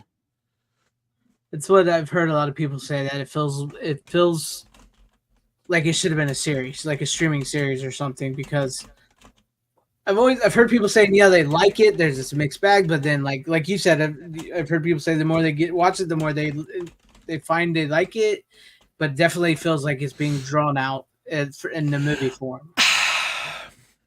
Yes and no. Here's the problem with that is I can't justify what is necessary and unnecessary until I see the whole movie as a whole. Mm-hmm. Right? Because there is bits in this where I've been like, you could have left this for the sequel, because I'm not so sure this is really setting up anything. But then again, I could be wrong, because what you basically have here is this city that doesn't technically exist. Okay? It's because the beginning of the movie, you're introduced to 2 or 3 characters that get killed right away, because they're trying to build their houses on this land that the Apache have claim to, obviously. Mm-hmm. And they keep killing everybody who comes near it. So like you go through this process of these groups of people, like, so then another group comes in, right, and they get attacked. And so then you start the story then with leading off with a couple of the survivors of that, right? Mm-hmm. So then you wrap yourself back around with other characters that meet up through, like Kevin Costner's character meets up with this other character that's introduced earlier on in the film. So you get all these introductions of characters, and then you slowly see them kind of come together. Mm-hmm. But only like 2 or 3 of the characters thus far have crossed over. So it's kind of like, okay, so was there really a reason to show us, like, there's this group in a wagon train that's clearly heading for the same area that, Horizon's meant to be in, right? Yeah. Yeah. But they don't connect in any way to the other 2 main story plots. So it's like, and they get introduced pretty late in the movie. So you're like, could you have just left this for the sequel, perhaps? Because it kind of feels like, you got so much you're being introduced to here, but you don't get any resolution on anything, which understandable because there's more story to come. But it's jarring as a viewer, because you're like, yeah, I mean, that's the thing, Tyrell. It's like, look, I don't want to discourage this movie, because it's not like any movies we get now. We don't get decent Westerns anymore. We don't get decent non-IP driven films. Mm-hmm. And I hate even bringing up that it should have been driven by the IP of Yellowstone. But at this point, how else can you sell a Western? Right. I mean, Kevin Costner's character doesn't even show up until an hour into the movie. Literally. Right? Like, so... And it's a solid 3 hours. Now, it doesn't feel like it when you're sitting at home, but in the theater, I felt it. Right? Like, that's the difference. At home, I'm just engrossed in this thing. I've got my big screen TV. I got my full 4K resolution. I got my Dolby Atmos surround sound. So unless you were seeing it in a very premium theater, I can't imagine the experience is better than that, right? So to me, it's sitting at home now and seeing it twice at home. Each time it gets a little bit better, but I'm getting to that point where I'm like, I'm getting antsy. I want more of the story. Give me the rest. Give me the rest. I want more. I want to know how it goes. So now I'm invested in these characters and in the story itself. So no, overall, I can recommend it. Now it's in a more palatable form on home video. I can recommend the movie in a sense that we need to support it, or we're not going to get the rest probably. So I mean, right now things are looking better than they were when it first came out. So between the video on demand and the response it's getting now, that more people are seeing it. So right, makes sense. All right, let's move on to some other stuff, I guess. Soon. Yeah, hopefully we'll get that. You'll get the second one soon. I'm hoping so. Brooke, do you want to do yours, or do you want me to do mine? I guess you can do yours if you want to. One of yours is one that I'm ready to talk about too, if you wanted. So. Day-o. Day-o. Daylight come and me want go home. Yep, you can do yours next. Well, if I do that, then it's Tom also has it, and so we might as well get that talk out of the way. Let's go ahead and get that talk out of the way, Tom. Sure. So, I'll just blow it up. So, there. Work all night and a drink of rum. Daylight come and me one go home. I got the big ass one. Oh, you got that with the handbook of the recently deceased. Diseased. Disease. And it comes with instructions on how to open a door. Nice. And it even comes with chalk. Wow. Like you need it. And a little All the chalk toys. here. It comes with You got a massive set a little there. patch. And the movie. And a little Beetlejuice ad. Beetle guys. I Bio love that even Exorcist. ripped. Yeah. I don't know who that guy is, but he seemed really pissed. So no, this is a masterpiece. Yes, it is. Am I the only one here who's seen the sequel? Yes. Yes. You have. So, and I am okay if you want to go ahead and rip into it and spoil it. So go ahead. Same if you- here. Go ahead. You I loved didn't it. like it. I didn't like it.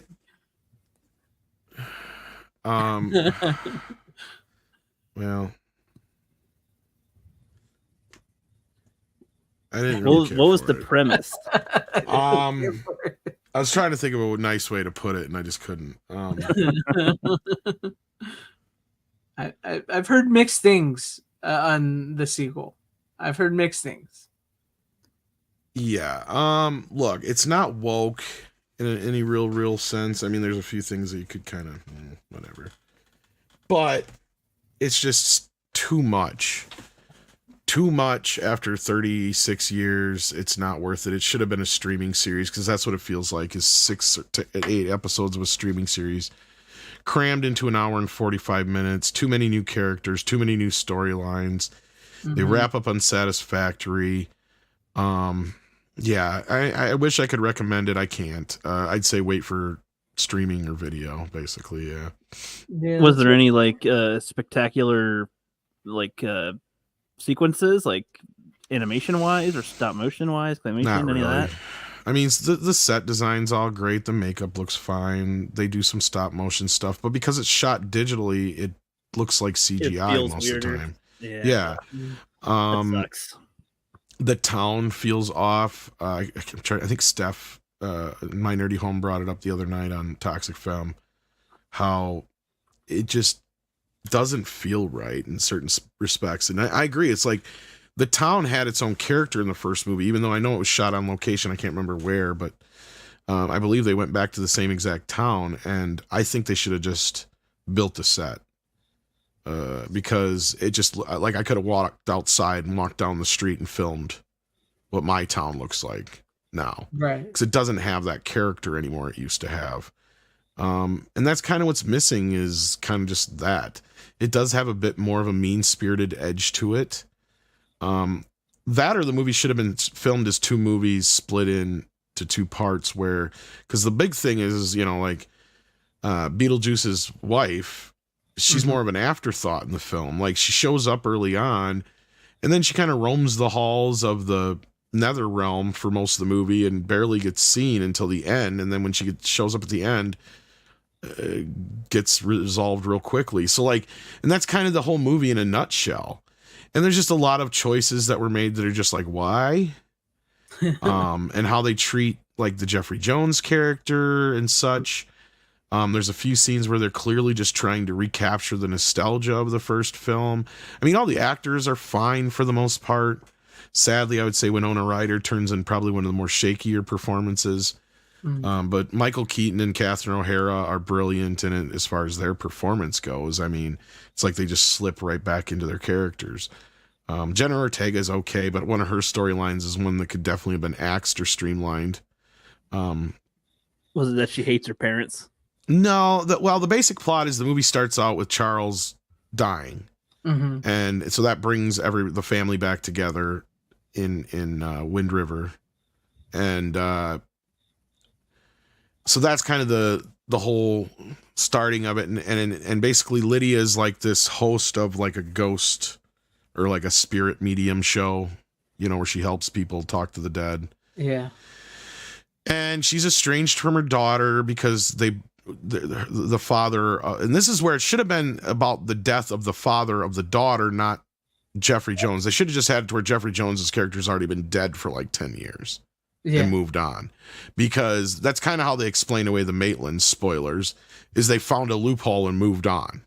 I was gonna say, like, that's it. That is exactly what they say in the movie. Okay, because I was wondering if they were addressed at all. That's it. Nothing before, nothing after, other than the fact that they still own the house.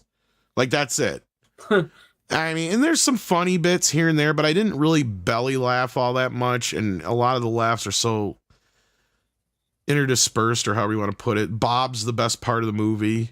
That's what I've heard. People and like most of the best shit's in the goddamn previews already. And then, even the commercials that are around the film are more funnier than anything really in the film. So yeah, it feels a lot like Ghostbusters Afterlife and Ghostbusters Frozen Empire crammed into one movie, not done as well. Especially when it comes to the afterlife part, because basically it's the whole movie. Like, the whole reason that Lydia and her daughter are estranged is because her daughter thinks she's full of shit because she claims she can talk to ghosts, yet she can't talk to her dad. So, like, that's their reason they're estranged. And yeah, it's just. And then of course you got Beetlejuice, who's trying to work his magic. So like, Lydia thinks she's going nuts because she keeps seeing Beetlejuice, and then she's dealing with her agent / fiance, who's obviously mentally abusing her and taking advantage of her situation, which again, I don't know why they have her a nervous wreck for some reason in the movie. Yeah, that sounds weird. That doesn't sound like Lydia. No, there's a lot of bits that I'm just kind of like, why did you make that choice? Why are you doing this? And a lot of the stuff with Jenna Ortega's story could have been streamlined with just Beetlejuice. And then you could have it would have made the wife aspect mean more. Tie some of the story. You could have really, because like, yeah, not to spoil anything, but like, it really would have tied things together had it been like, Beetlejuice wants to get back to the other side because he wants to finish his marriage to Lydia so that he can get away from his wife. Because that's the only way he can, in the afterlife, they're still tied together or something like that, you could say, right? Mm-hmm. And since he tried marrying Lydia before, so he could get out of the afterworld, that's what he's trying to do now again. So he's using her daughter by saying, I can get you, bring in, you can talk to your dad. You just got to do what I tell you to, kind of thing. That would have streamlined the whole fucking movie right there. Right. Because otherwise, all these things that I'm talking about are not related. I can see what you mean having them be like, because you start off, you have the funeral, you have all that shit, you have Astrid and Lydia going at it back and forth between their bullshit with her dad, who they don't really set up all that well, and then you get into this next bit where Astrid just keeps leaving the house and she runs into this boy, and she starts to have this little love affair with the boy, and then lo and behold, something finds out that he's up to no good too, and Beetlejuice on the other end is just fucking with Lydia. And then he finds out his wife is coming after him, and that's the whole reason Willem Dafoe's character's in the movie, and he serves no purpose otherwise, really, but he's there throughout the rest of the movie, playing this dead cop actor, or an actor who played a cop. And it's a funny joke, but it's like, it gets old, like all these jokes. And then you have this fucking musical sequence in the climax of the movie that just brings everything to a dead fucking halt for like 5 minutes. God. And all they're trying to do is emulate the Deo scene from the first movie. It's like, wait a minute, though. That scene was like 1.5 minutes, 2 minutes tops, and it was in the middle of the fucking movie, not at the goddamn climax. It sounds like maybe he had too many ideals and stuffed it all into one movie. It is. Well, that's the problem. Is you got to, first of all, it's based on a script that's been sitting around for over a decade. Second of all, he brought in I don't know how many other writers in the meantime that it's been rewritten since. But the last set of writers to touch this son of a bitch were the writers from Wednesday, and the other guys. The biggest thing they've worked on besides Wednesday was The Mummy 3 and Smallville. Oh no. And that's my point. So yeah, and that's why it feels like a streaming series crammed into a movie. It's like, okay, yeah, these ideas would have been interesting to explore if they were spread out over 8 episodes. But if you're doing it in a movie, you have to find a way to tie all these things together, like Rick was saying. Otherwise, it's just confusing for the audience, and there's no real satisfactory wrap up of any of these characters. And then the third act of the film just feels like obligatory, got to make it feel like the last movie. That sucks. Yeah, that kind of sucks. Right down to the point where you've seen it in the trailers, so it's not a fucking spoiler. Beetlejuice puts it on the same fucking tux and everything to get married to Lydia, right? Like, it's down to the fucking same. It's like, why even bother with it? I'm sorry. I'm not trying to bring down anybody's day, especially if they haven't seen the movie yet. But like, I'm serious. It's not worth seeing in theaters. I felt so disappointed walking out of it. It sounds That's- worse than if it was like a really bad movie. It sounds just like it's like a trying to be a. I like a wish I could go, oh, it's just fucking woke. You know what bothers me even more is that people are making excuses for this movie are some of the same people who bashed the hell out of Frozen Empire, and I had to defend that movie when I didn't even think it was that great. It's mediocre at best, but there was like people just going after the movie like, okay, you're seeing woke shit here that I don't necessarily see or that you're going overboard with, right? Because like I said, the same thing with Lydia's daughter, Astrid. I could give a fuck if she was gay, lesbian, bi, transsexual, or whatever. The whole point was there was no romantic story in the first film. Why is there one here? Right. And it's the same goddamn thing as Frozen Empire. Because like I was saying before, is you have the aspect of afterlife where you have a young kid trying to connect with some family member who's dead, right? Well, there's your first part of the story. It's just like Afterlife. And then you have the other half of the story where it's a ghost tricks a kid. Spoilers, same fucking story.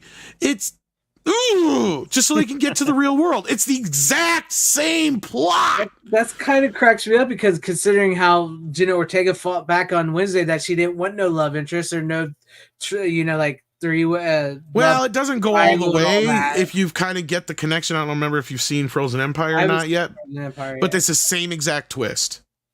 So that's what I'm saying. Like it almost like copy and paste, but not very well. Okay. That's crazy. And at that point, I almost would have rather it just been a rehash of the first film, like a new couple. Lydia just happens to be this medium or something like that. Something completely removed from the first movie. Excuse me. Because if anything, that's the interesting part of Lydia's character is that she spent the last 30 years helping people. Right? Like, so, okay, that's kind of cool. So she found out, and she has that conversation with Astrid, like, when I was your age, is about the time I started having my gift. Right? So, I mean, that's kind of the whole thing. You could have worked with that a little bit more.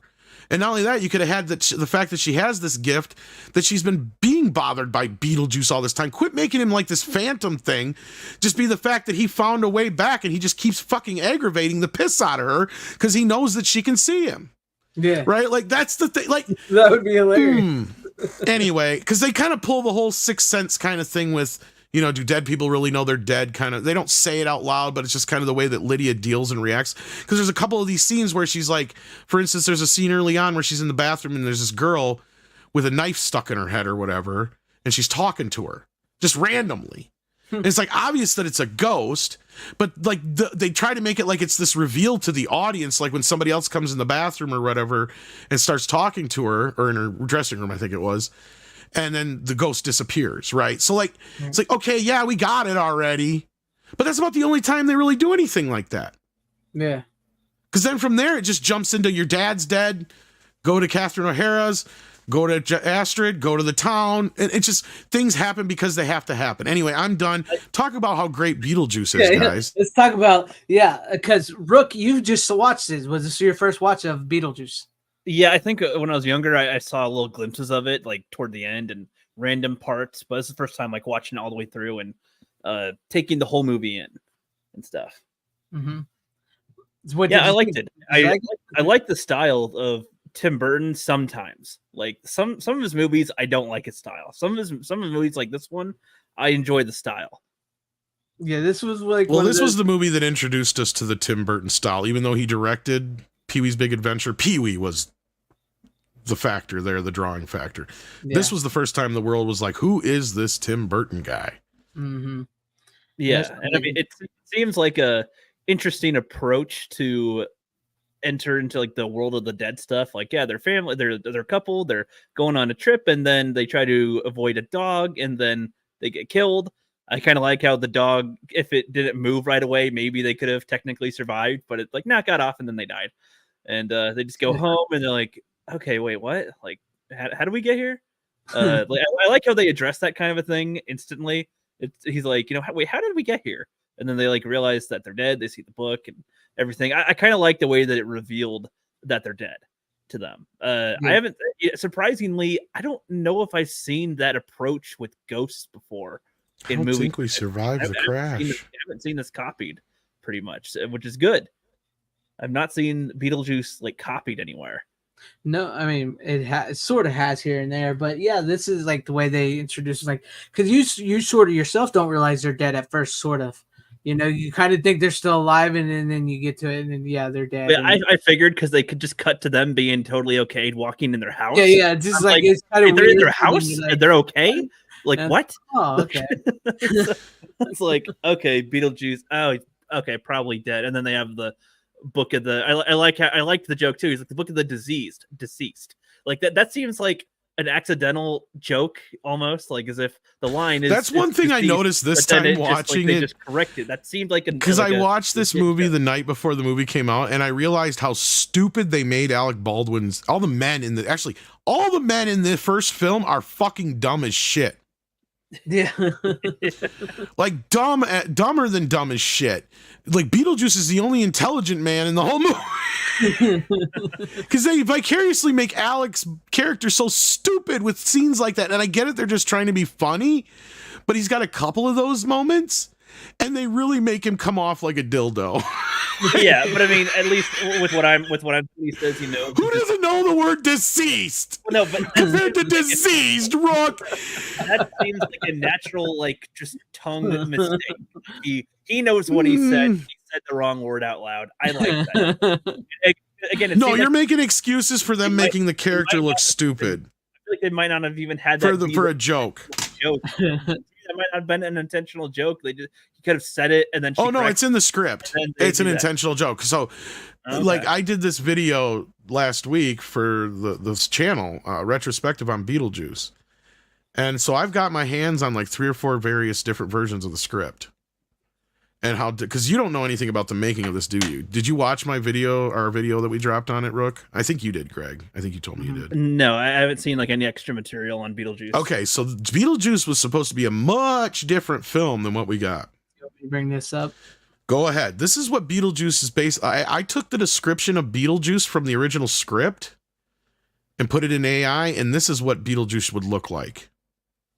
That's crazy. Wow.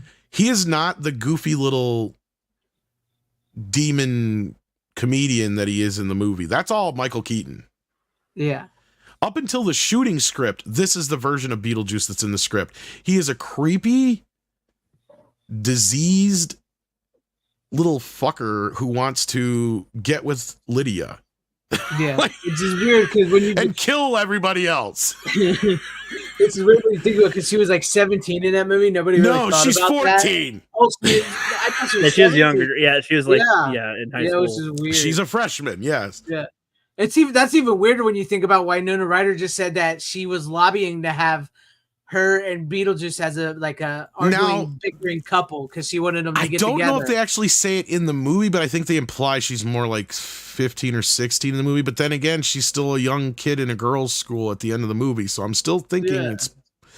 But yeah, no, and that's really prominent. In fact, there was 2 girls initially in the earlier scripts until the last one, because there was a 10-year-old and there was the 2 characters basically got combined into Lydia. There was Lydia and Kate or Catherine, I can't remember what they called her.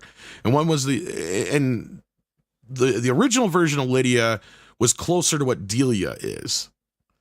Mm-hmm. And then the younger girl was closer to what Lydia ended up being initially, but like they combined a lot of elements of both characters into one. Because up until that version of the script, even still in that version, like there's no funny scenes with Beetlejuice himself. Like there's the biting little humor in it. There's a lot of the scenes play out almost exactly the same as they do in the film, but the tone feels different, right? It's a much darker, because Wes Craven was going to make it before Tim Burton was. That would have been really interesting, having seen the first 4 Elm Street movies and just seen Beetlejuice. That would be amazing to see it. Craven and what he wanted to do would have been awesome. He wanted to take it a bit more back to horror, because at that time the studio, it started out as more of a straightforward horror film. Then the studio wanted to make it funnier, so they brought in another writer to rewrite it. Well, then when Wes Craven came on board, he wanted to go back to a little bit more of the scarier version, and the studio got cold feet on that. because recently the bigger hits had been like Ghostbusters, Gremlins, Little Shop of Horrors, stuff like that. This kind of horror meets comedy. So that's what they wanted. They wanted the next Ghostbusters, basically. And it's funny because Roger Ebert and Gene Siskel hated this fucking movie, and Ebert called it, quote, a bad Ghostbusters clone. Wow. Buddy. Yeah. And this was on one of their top 10 worst films of the year, too. I can't remember which one. I think it was Rogers, but yeah. It's funny how big of an impact it's made on pop culture from that movie. He even had to acknowledge it because in that year's Christmas thing, he brings up that it finally came out on video and that it's one of the more wanted videos of this Christmas year. So yeah. But I do like the fact that it's sort of like the play the other way around, where it's like these ghosts, it's their house, they died, but it's their house and they're ghosts. And so instead of like the people hiring an which it does get down to that, but it's like instead of like people hiring an exorcist to get rid of the ghost, like they have to go to like the Beetlejuice to try to get rid of the people out of their house. And all that stuff about seeing The Exorcist 166 times and it keeps getting funnier every time I see it. Not to mention that you're talking to a dead guy. What do you guys think? Do you think I'm qualified? All that shit is improvised. Yeah. None of that shit is in the script. That is all Michael Keaton from top to bottom. Like, I couldn't believe it when I'm reading the script. I'm like, Beetlejuice hardly has any fucking lines. Because he is just this little creepy dude. Right? Like, he even when he shows up, he doesn't even show up himself at first. He has this dead carcass on a rod. Like a puppet. And he's like just fucking with the Maitlands. And it's really weird, the shit that he says, because he's even like, don't worry about the little girl. I want the daughter, I got my sights set on the other daughter or something like that. Like, I mean, he just flat out, he's just creepy. And he's more like Freddy, which is funny because it makes you wonder, and this is what we posit in our video, is how much influence did Craven have on the version we did end up getting, because they did do a rewrite with Bruce Wagner, although he never got credit on any of them. Now, do you guys know who Bruce Wagner is? I've heard that name. I just don't know. Okay, he is the guy that worked with Craven on his script or screenplay of Nightmare on Elm Street 3 that got rewritten by Chuck Russell and Frank Darabont. So if you think about it, look at all the parallels between Freddy and especially Nightmare on Elm Street 3 and Beetlejuice. It's not wrong. You're not wrong there. Yeah. Freddy, like one of the things is that with Freddy as a shapeshifter, Wes always wanted him to have, I got to have a telltale sign that the audience will always know it's Freddy. So he gave him the red and green sweater. Beetlejuice wears black and white stripes. And he's also a shapeshifter who happens to have a penchant for young. yeah. And not to mention, like, he may sort of the horny dead guy. And he's a demon who can cross dimensional planes in a way. So like, yeah, there's a lot of similarities between, and he's a little bit of a trickster even in the original script. So like, that's the whole thing. He's more of a Loki trickster than the Beetlejuice we got, where Beetlejuice is just this, beer guzzling, like every man blue collar type guy. Yeah, blue collar. Like that's where Michael Keaton come in. He's like, okay, I know what I need to do with this character, right? And he made him likable because at the end of the day, you got to remember, Beetlejuice is not the hero. He is the fucking villain. Yeah. And they don't forget that with the sequel, but the end of the film, he vicariously is made a hero in certain ways. And he's one of all the men in the movie, he's one of the least pieces of shit. Well, it's like you said, by proxy, he actually does some good things, but it's only because he promises he will if he gets what he wants, kind of thing. Kind of the same thing with the first movie where he quote unquote saves the Maitlands, to get married to Lydia. Yeah. Same kind of thing here. Well, it's like it said, Winona Ryder wanted to lobby that her and Beetlejuice end up together. She really wanted them to end up together. They should have ended the movie. Like, I'm not, like, somebody else who saw this did say the same thing, like, that this should have been led up to the whole thing, and that's how you surprise the audience, is you end the movie with, yes, they do get married, but then you find out it's so Beetlejuice can get the fuck away from his ex-wife, setting up the sequel, which is about his ex-wife. Right. Right? Like, that's where this should have went. And that's the sad part, because Monica Bellucci gets the shaft in this movie, in the sequel. Yeah, and that's the interesting character, because she's a soul sucker. He's like, tell me about it. No, like, seriously, she's a soul sucker. What does that mean? That means she can make you double dead. That means she can kill the dead. She sucks your soul and you're gone. Like there's no afterlife after that. Yeah. I mean, That's another thing this movie forgets is some of the rules. Sorry, go ahead. So I was gonna say that the first Beetlejuice, I thought its premise is its world was interesting because of the rules that they have, and that we don't learn too much about the rules yet, and like how the ghosts operate in a house, like that haunts a house essentially. I figure if they're gonna make anything else for sequels, like having what rules you can follow with ghosts and dead people, the undead, or whatever, all of a sudden, is like a great way to set up how you do something in another story. It makes no sense because Beetlejuice can come in and out of things no matter what. I mean, yeah, if people have to say his name, but I mean, it's like it's just whatever the plot needs, not so much. I kind of saw him as like somewhat of a genie, a little bit. It is very much. He's a genie in a bottle. That's very well. He's kind of basically doing Robin Williams, if you think about it. Yeah. If you kind of think about it, he's doing Robin Williams before Robin Williams played the genie in Beetlejuice. It's really the same kind of character. Yeah. Especially with the cutaways and all the little jokes. You know, it's like, oh, I always said I was going to do it. If I did it once, I'm going to do it right. Yeah, I got very genie vibe. She meant nothing to me, nothing.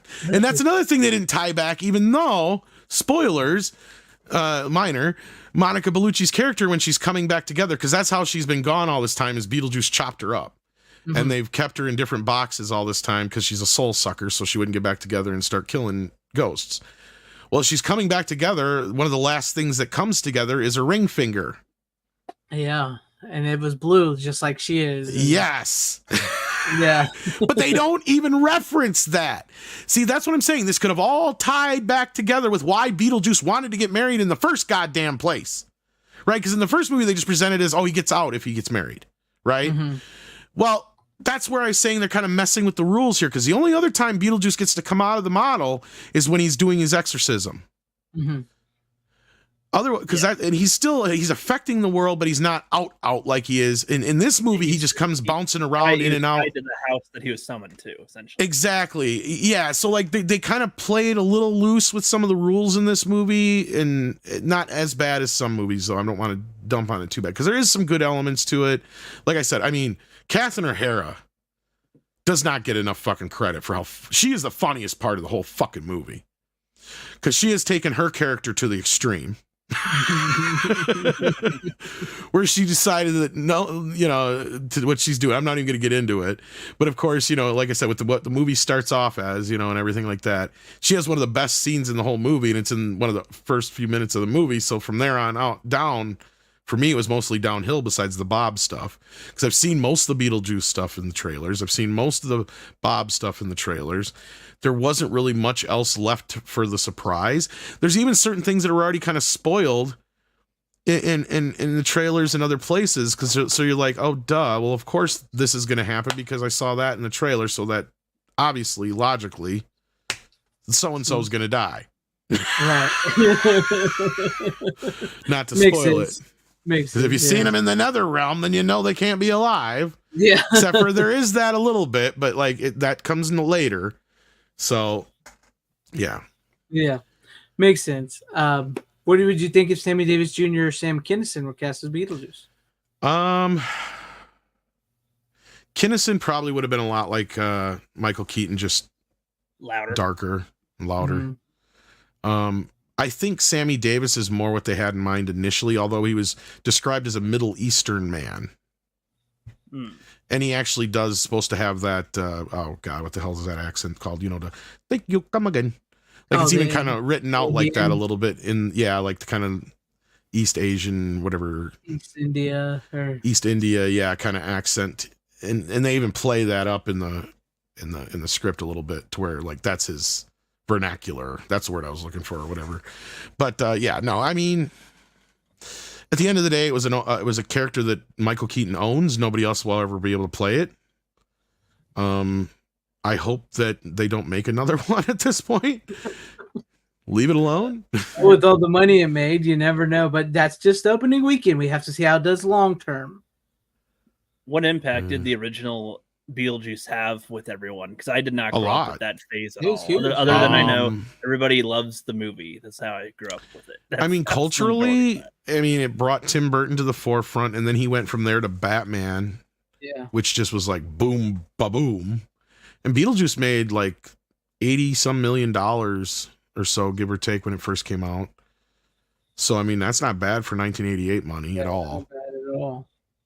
And it played endlessly on cable. I mean, it was kind of like the first. It really helped push that emo kind of phase or craze or whatever. Yeah, that's probably where I've seen glimpses of it here and there. And then the cartoon was almost as popular as the movie. Like, and the cartoon was another one of those cartoons like the Batman the Animated Series where adults were watching it with the kids. Yeah, it was really, really good. Yeah. And I mean, the series takes a little bit of a different approach to the story, but it works and it's well done. And I almost wish there was a few nods. I mean, I guess there's supposed to be a few Easter eggs in the movie, but I didn't see them. A few nods to the series, but like basically the only difference between the series and the movie is in the series, Beetlejuice and Lydia are friends. Yeah.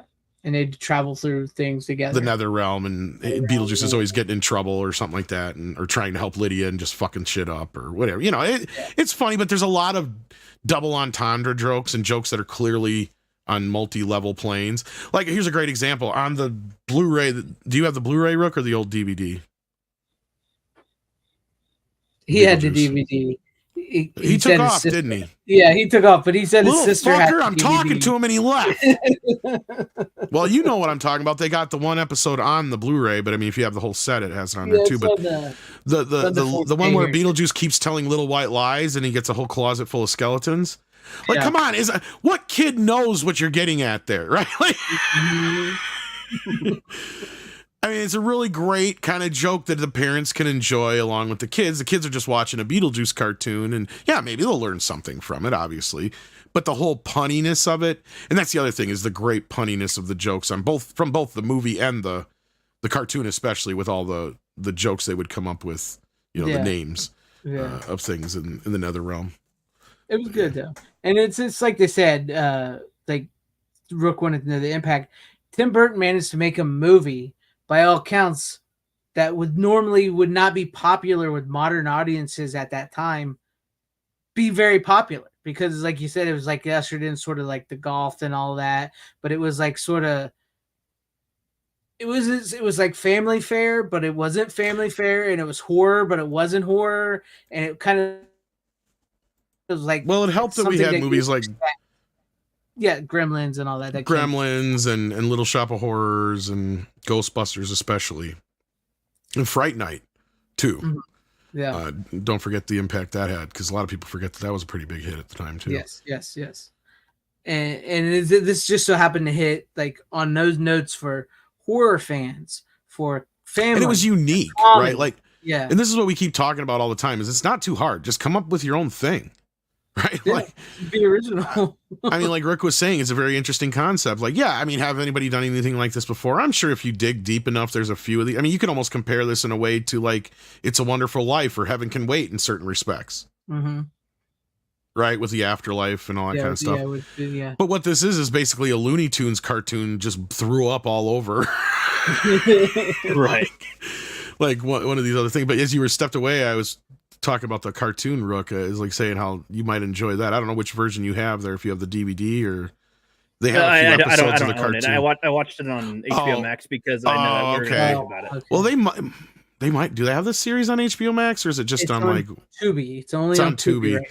But I was just explaining how it like worked on both levels. Like Batman the Animated Series, it was also being watched by adults at the same time. So yeah. But anyway, Is Tim Burton washed up? We'll end it on that. I don't feel like he's as back as everybody else says he is, including himself. I think maybe he should have tried something original before stepping back into Beetlejuice, just to see. There's just certain things about this movie that go way farther than Tim Burton ever has. It almost feels like somebody trying to be Tim Burton and failing horribly. Mm-hmm. I feel like you have to really nail the raw feel of claymation to at least get. Well, that's part of it too. Then, but there's just some jokes and some other bits in here that it almost goes a little too far into the edgy, gory. Like, I know my dad won't like this movie because he loves the original. Well, that's kind of what I was gonna say too. Like the chick that's like cut in half. She's not It's not that she's got a whole bunch of intestines. She doesn't have all these like gross intestines like falling out of her body. And they have that though in the silly. second film. That's the problem. It's a like, little yeah, too graphic. then they don't really get. You what literally have the like, style all right, is. I'll get started. Let me spill my guts, and then he lifts up his shirt, and his fucking green grody guts come spilling out of his stomach. Yeah, Like, it was that's never literally it shot. A scene in the movie. They never seem to try to gross you out really in Beetlejuice. I mean, maybe. Like, and I don't know if you gross guys have out a seen the baby teenage Beetlejuice kid. yet, but there's a scene with the baby No, I haven't. Beetlejuice that is fucking just. It goes a little too far over the line, in my opinion. Like farther than almost. Not quite as far as like Freddy got fingered, but it's. And yes, it's. Actor even making a comparison in any sort of way. Yeah, it's kind of like one of those okay. weird scenes that just kind of Oh, is man. off-putting in the film, regardless if it's a dream sequence or not. I'm just put it that way. Like, we don't need it. We don't need it. Definitely No, don't need it. it should have not been in the film. And it's a scene that'll turn like somebody like my dad off, big time. Okay. Yeah, no, I'm not. I don't really. And have that's the high other thing. The first Beetlejuice didn't have blood, right? Yes, you had gore, but it was cartoony gore. This movie has literally just blood gushing in one scene and some other shit. Like it's just, which is funny because it doesn't contrast well with the cartoony violence, which this movie does have as well. For instance, when Monica Bellucci's character, the Soul Sucker, when she's sucking the souls out of the ghosts, right? They turn into like flat pancakes, like a cartoon, like a Looney Tunes cartoon. Right. Right. So then you have that going against like, okay, so like there's one character that has been bitten off from the head to about their stomach by a shark. So all they are is basically a walking torso with arms swinging around and no head. And they've got their esophagus sticking out of the huge wound, splurting out blood every time they talk. Really? I don't have a problem with that, right? And Yeah, especially whatever. But I'm like, this does not Doesn't fit jive Beetlejuice. with what I would never show this to a kid. Like I Right. could show the first Beetlejuice to a kid, and it's still. I look at the first one. I'm still surprised it got away with a PG at that time.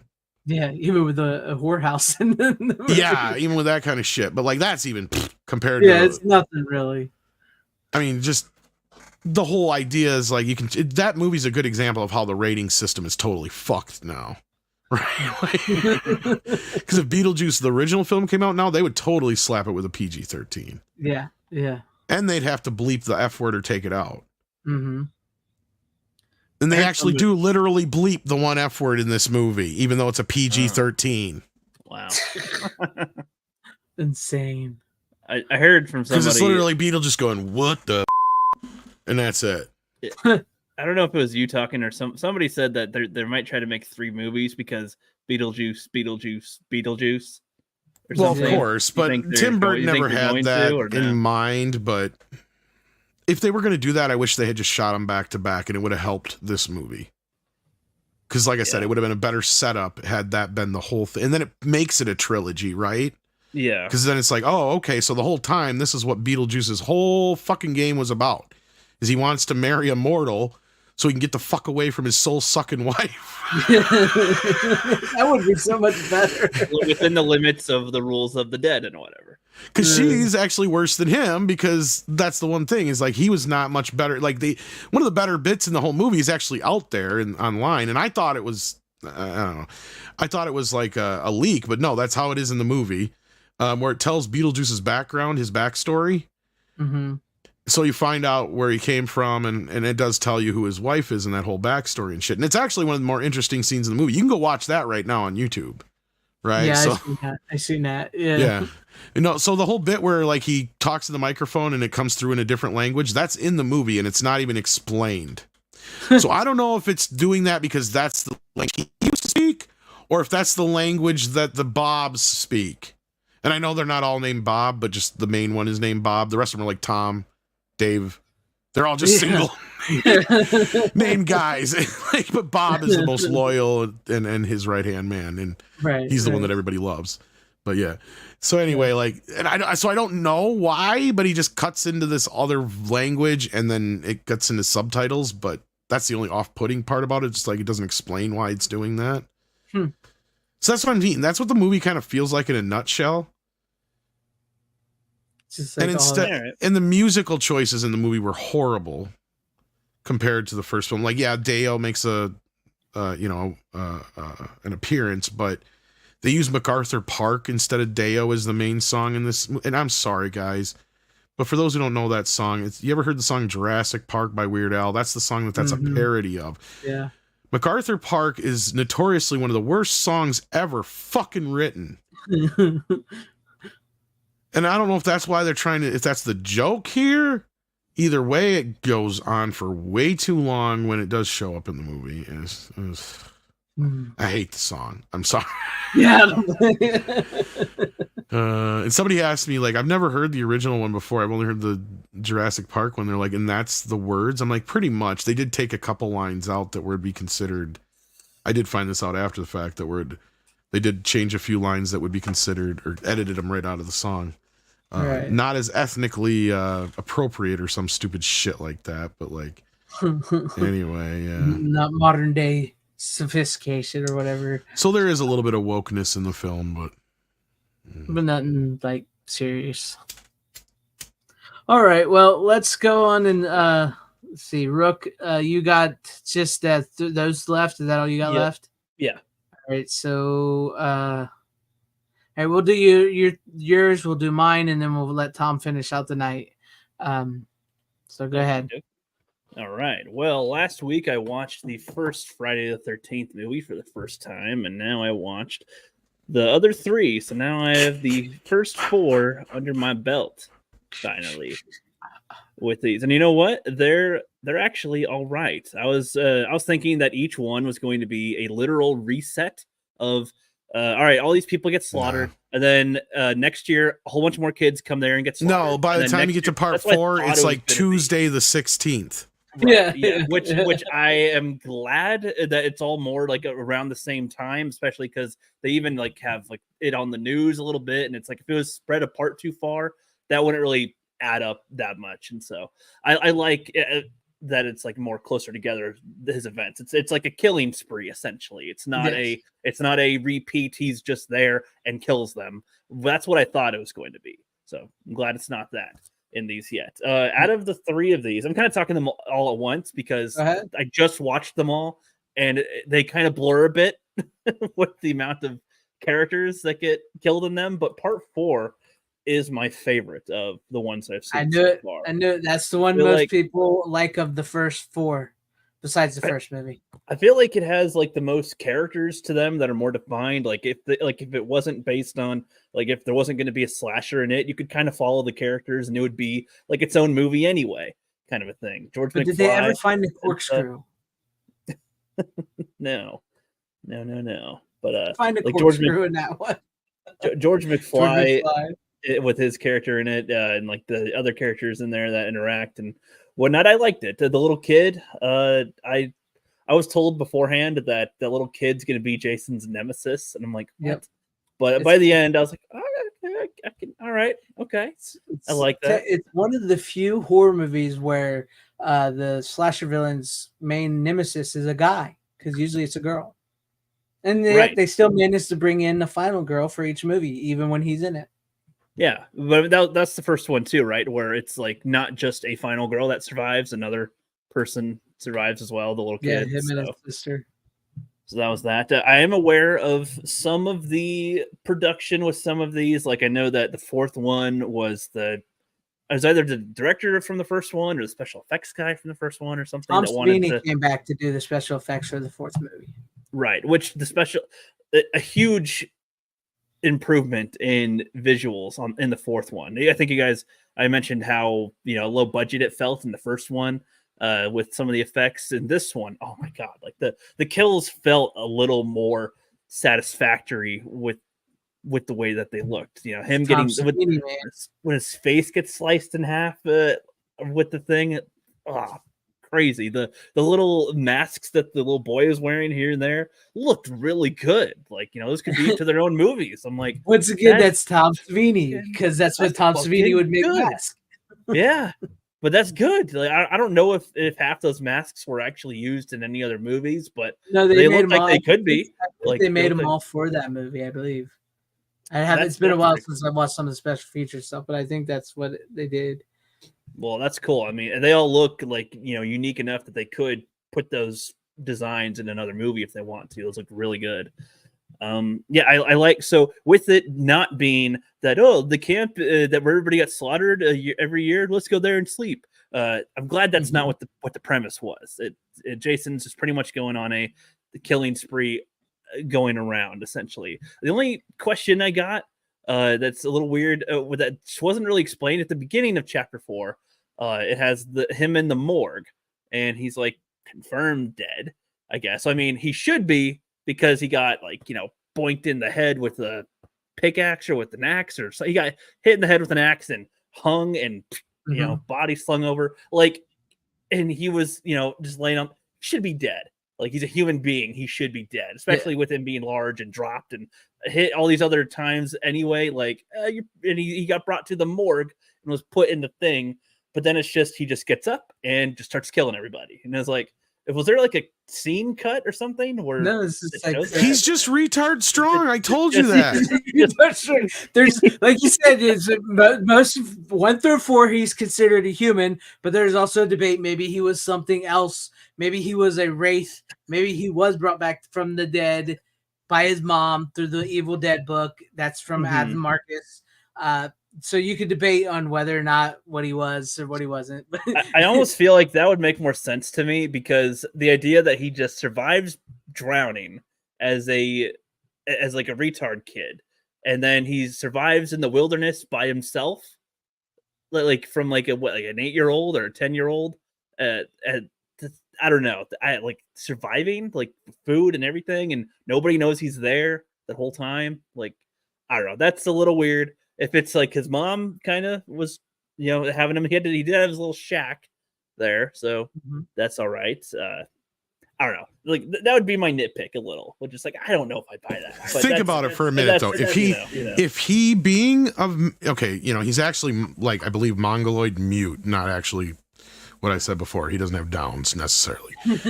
But that being said, the whole concept or idea is that he didn't actually drown. They never found a body, right? Like, that's something that's always brought up. Right. What happened is they said that he washed up on the other side of the lake down the way, and he didn't know where to go, which way to go, whatever, but he's been surviving off the land all this time. And not only that, nobody's been up there for all these years, because remember, the year after he drowned, his mom went and killed a bunch of counselors, and they shut the place down for a few years. They tried to open it again, and the water was poisoned supposedly, so they couldn't open again. And then a couple more years later, they tried again, and this was when Friday the 13th Part 1 happens, and that movie leads into the rest of these, so don't forget that. So then the idea is that he saw his mother getting killed at the end of Part 1.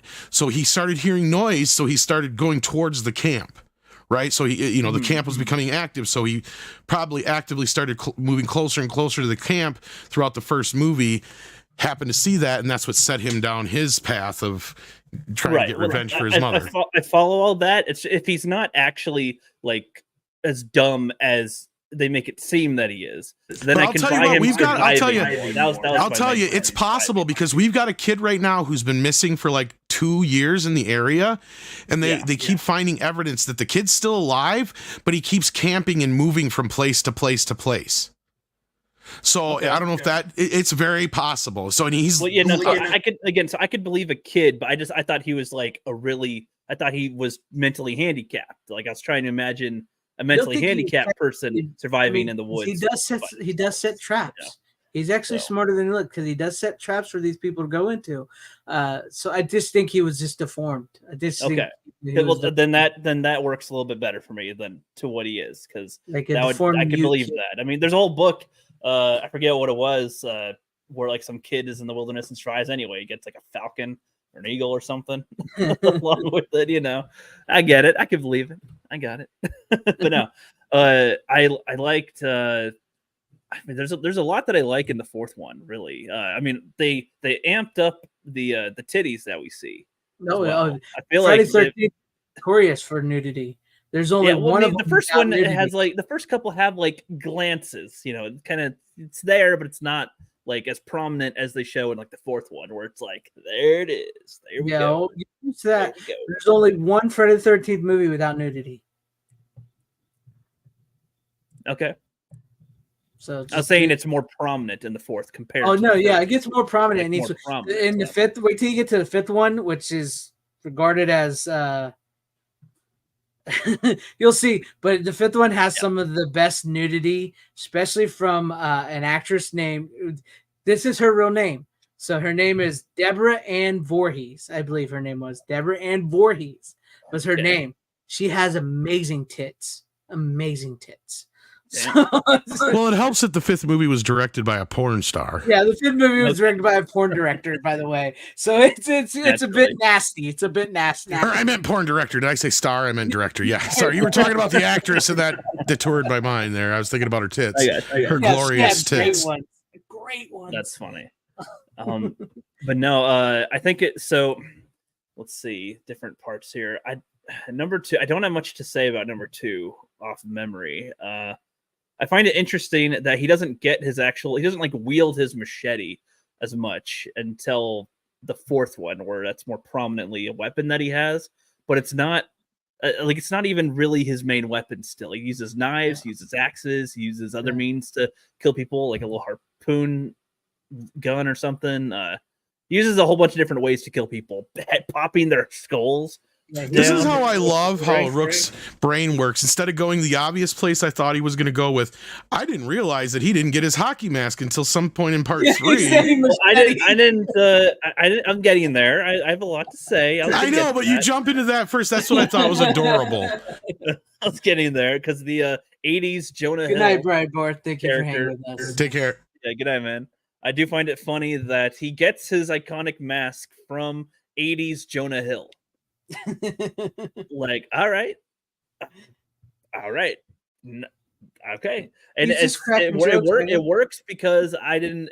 Like I'm seeing it for the first time now, and I have all this different stuff. But this isn't like a prequel where it's like, so this is how he gets his mask. It's like, no, it's just what happens. He covers his face anyway, and this is just another way to do it. I mean, before he had like bags with eye holes. This is like a mask that fits the face. So that kind of logically makes sense that you'd wear something like that. It's easier to put on. What's funny is of all the times that we've gone through the makings of these movies, I don't know if it's ever really been brought up what the impetus for the mask was. And my guess is that the stuntmen are like, I need to get this fucking bag off my head. That's what I'm thinking. Probably just be out of a mask. And so they're like, okay, well, we'll get you something. How about a hockey mask? And then they just set it up with the Shelley character. Yeah. That's fine. Though I do find it weird that they don't show his kill on screen. There's like very few characters that are killed off screen pretty much entirely throughout this. There's maybe like 2 or 3 that are killed off screen. And he was 3D? One of them. Do you like the 3D? Well, hold on. Yeah, so, there's a lot to get to with some of these. All right, so I love Jaws 3. Fuck no. Friday the 13th 3D because of how ridiculous it is. That one I love. There's so many pointless like 3D scenes, like yo, whoa, look at the handle of my shovel. Woo! It's so dumb, but I loved it for that. I was laughing my ass off. Well, now that version doesn't have the anaglyph version on it, does it? I think that's only the Paramount release that does. So you can't even watch the 3D version without a 3D TV. So no, I probably can't. No, but I don't have. See, on the older release, they actually put the red and blue version of the movie on it, so you could at least watch it on a regular TV. Right. Yeah. But no, so it's just like shots that are 2D, but it looks like they're trying to poke it at you. The eye bit is great when he pops the shoots the eye. Yes, I was about to say that too. He walks out there. He just takes a look at her. One arm aims and just right in her eye. Like, damn, dude. All right, that's a great. Well, that's why I was bringing it up, because of all the 3D movies of this era. This is the best one. Right, it has the best story, uses the 3D the best compared to Jaws, Amityville 3D, and all those. The shots are just there. I think like the yo-yo. It's like let's have another one in here. But yeah, the harpoon and like some of the shots where they're going in to kill with that. I think the 3D would work good with that. So. Oh, it does look good. I have a 3D TV, so I can watch that version. Yeah. But no, like so another thing I noticed with these movies is if you just added cartoon sound effects, they would be hilarious, like just like hilarious, like holy shit. A lot of them, just like boing dong, slipping, falling, getting hit, whatever. I'm imagining goofy effects. Just add a Tom and Jerry soundtrack to it. Yeah, yes, and it would just they're running. Oh, somebody falls. It's like just like perfect. I'm just imagining all these sound effects with a lot of the stuff in the movie, which would make it sound hilarious. But no, I had fun with number 3. But 4 is my favorite of these. 2's okay, but like there's not much that I have to comment on. 2's serviceable, but like, yeah, it's okay. I appreciate again like a lot of the cinematic qualities that go with it. I like the music with it. I guess I was disappointed a little bit in some of 2's kills, like with the handicapped guy. They show it as if it's from Jason's perspective, which they did a lot in the first one. They do a little bit in the second one, but when they cut back, he's not there, and then he just gets whacked in the head, and then he just like kind of falls down the stairs, but the wheelchair also doesn't even tumble. And I was just kind of like, oh, okay. I mean, whatever. I was hoping for a more clever death, I guess, with the wheelchair guy, but I guess back then killing that character at all was pretty. Yeah, that was pretty shocker that they did that. So I get that, but I wanted a more creative kill for him. But yeah, well, part 2 still follows closely to part 1. Sort of right. Beats part 1 a little bit, but this time with Jason. And then part 3 goes a little further, especially with 3D. And then part 4 is basically the birth of Jason, where like most of what happens in part 4 is carried on from here on out. The elements of him as a character is kind of what carries through to the rest of the foundation piece. How far were these released from each other? Not very far apart. Like Planet of the Apes films, those were released like 1 year after each other when they were being made. How close were these? The first one was released in 1980, and I'm pretty sure the second one was released in 81. So they were released. They were pretty easy to turn out. So yeah, part 1, 2 came out in 81. Part 3 came out in 82. Part 4 came out in 84. Part 5 came out in 85. Part 6 came out in 86. Did they get increased budgets as they went with these? Yeah. Because like we said, they had a really low budget on the first one. Budgets start getting bigger, as they go along, because Paramount basically takes it over. Because like the first one was an independent film, I think the second one was still an independent film, and then Paramount Films gets involved, and they have the money, so they start cranking them out. Okay, that's good. And I'm glad. I noticed the uptick in some of the quality there. Oh, you'll notice it as it gets, especially by the time it gets part 6. Right. Nah, Paramount bought the first film, but they spent, depending on who you ask or where you look, between $350,000 and $500,000 on the first movie. I believe they had 1.2 or 1.5 million, maybe a little bit more for the second one, and then I think 3. I don't know if I think that one was more like 8 because of the 3D or something like that. For some reason, sticks out in my head. And then 4, I think they brought it back down to, I think, like 4 million, I think is what they spent on it. Mm-hmm. And then roughly the same for 5. And then I think 6, they spent somewhere around the same. Yeah, it isn't until like 7 and 8 when the budgets really start going. Because I think at that point, part 8 is the one with the highest budget until Jason Goes to Hell. Remember, right? Yeah. And part 8 is the longest one. Yes, Scott Hughes. Part 7 is when that happens. So you'll find out about that later. I'd say the dumbest characters were probably the little biker gang in part 3, where they entirely involved themselves into this when they did not need to at all. For no reason. And beyond that, even though they went to the camp, they siphoned the gas from the tank. Well, that was another comment I was going to have. So in like the second one, the first and second one, I feel like there wasn't as much setups with payoffs that felt like much, but number 3 had like they set up a lot of little things and paid off toward the end. Like they siphoned the gas from the van after their encounter at the store. They're trying to buff their chests a little bit, and the guy bounces back a bit and hits the bikes, and I go, shit, okay, let's go do them. Siphon the gas. For some reason, the girl goes into the barn to just see what's in there, I guess, and then rides on the rope, and then they want to burn down the barn, but before that, Jason's in there and kills her, kills the other guy, and then kills the black guy. He beat him with a wrench.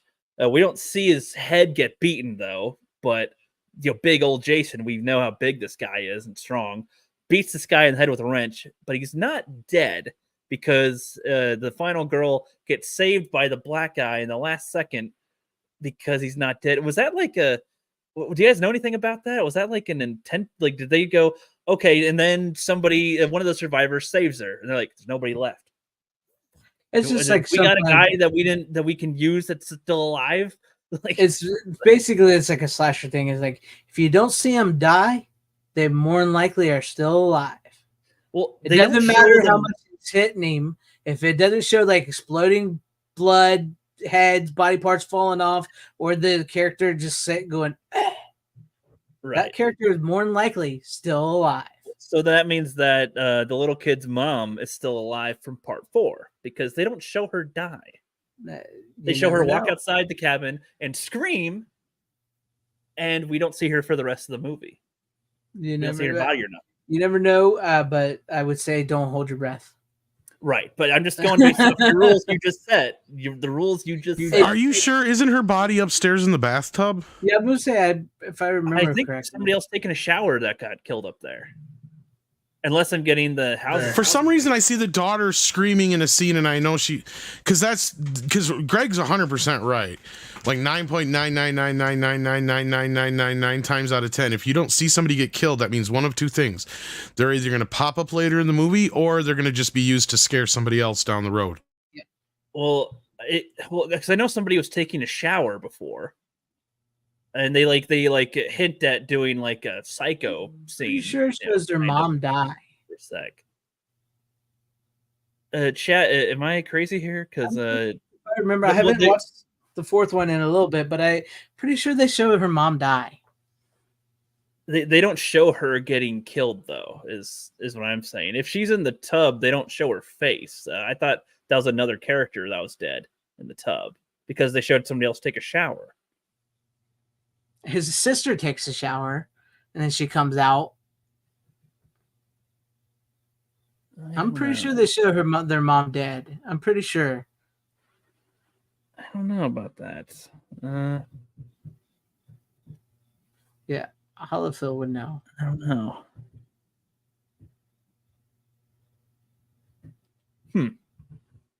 Okay, well, now all right. You have to put it back in and go through into the end of the movie to check.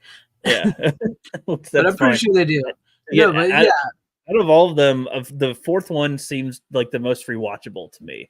Like honestly, like that's really good. I mean, you can see the dynamic with there's this brother and sister and the mom that live out there. You got George McFly out there trying to get laid, and you got his friends making fun of him, calling him dead fuck, and. He's a dead fuck.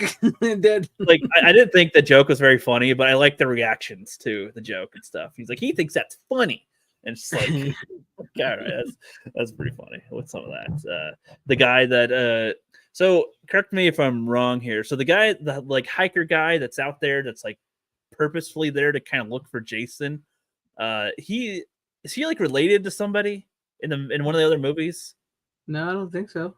Justin Proper said that he was like somebody's brother. He was like one of the people that got killed in like the first or second movie, probably in the second one. Like he was like one of their siblings or something. And like he was out there because he had all this information on Jason, like he was hunting him, like he was looking for him. I have to rewatch. Because otherwise the character's kind of an enigma a little bit if this is all happening in such a short amount of time with each other. You know, I don't know. I'd have to rewatch it a little bit, but I don't remember him ever saying he was anybody's brother. I mean, I know they did that in. I think he said his last name, and I think Justin has told me this, and I know he loves these movies too, and I think he said that another person's last name matched, like they're the same last name, and so it's like they don't make it clear in the movie, but he said his name Rob in that one. I don't remember his name. Steven says Rob was the brother of Sandra in the second movie. If that's the guy you're talking about, so yeah, it could be then. Yeah, well, because like this guy comes with like some guns and he comes with a machete or a sword and stuff. Okay, here according to this, and this might be why I'm confused and getting some things mixed up because I think I've seen the assembly cut or whatever you call it of Friday 4, the VHS copy that's floating around. You don't see it in the actual film, but all you do is hear her get stabbed, or see her get stabbed, and she screams off and goes off screen to another scene.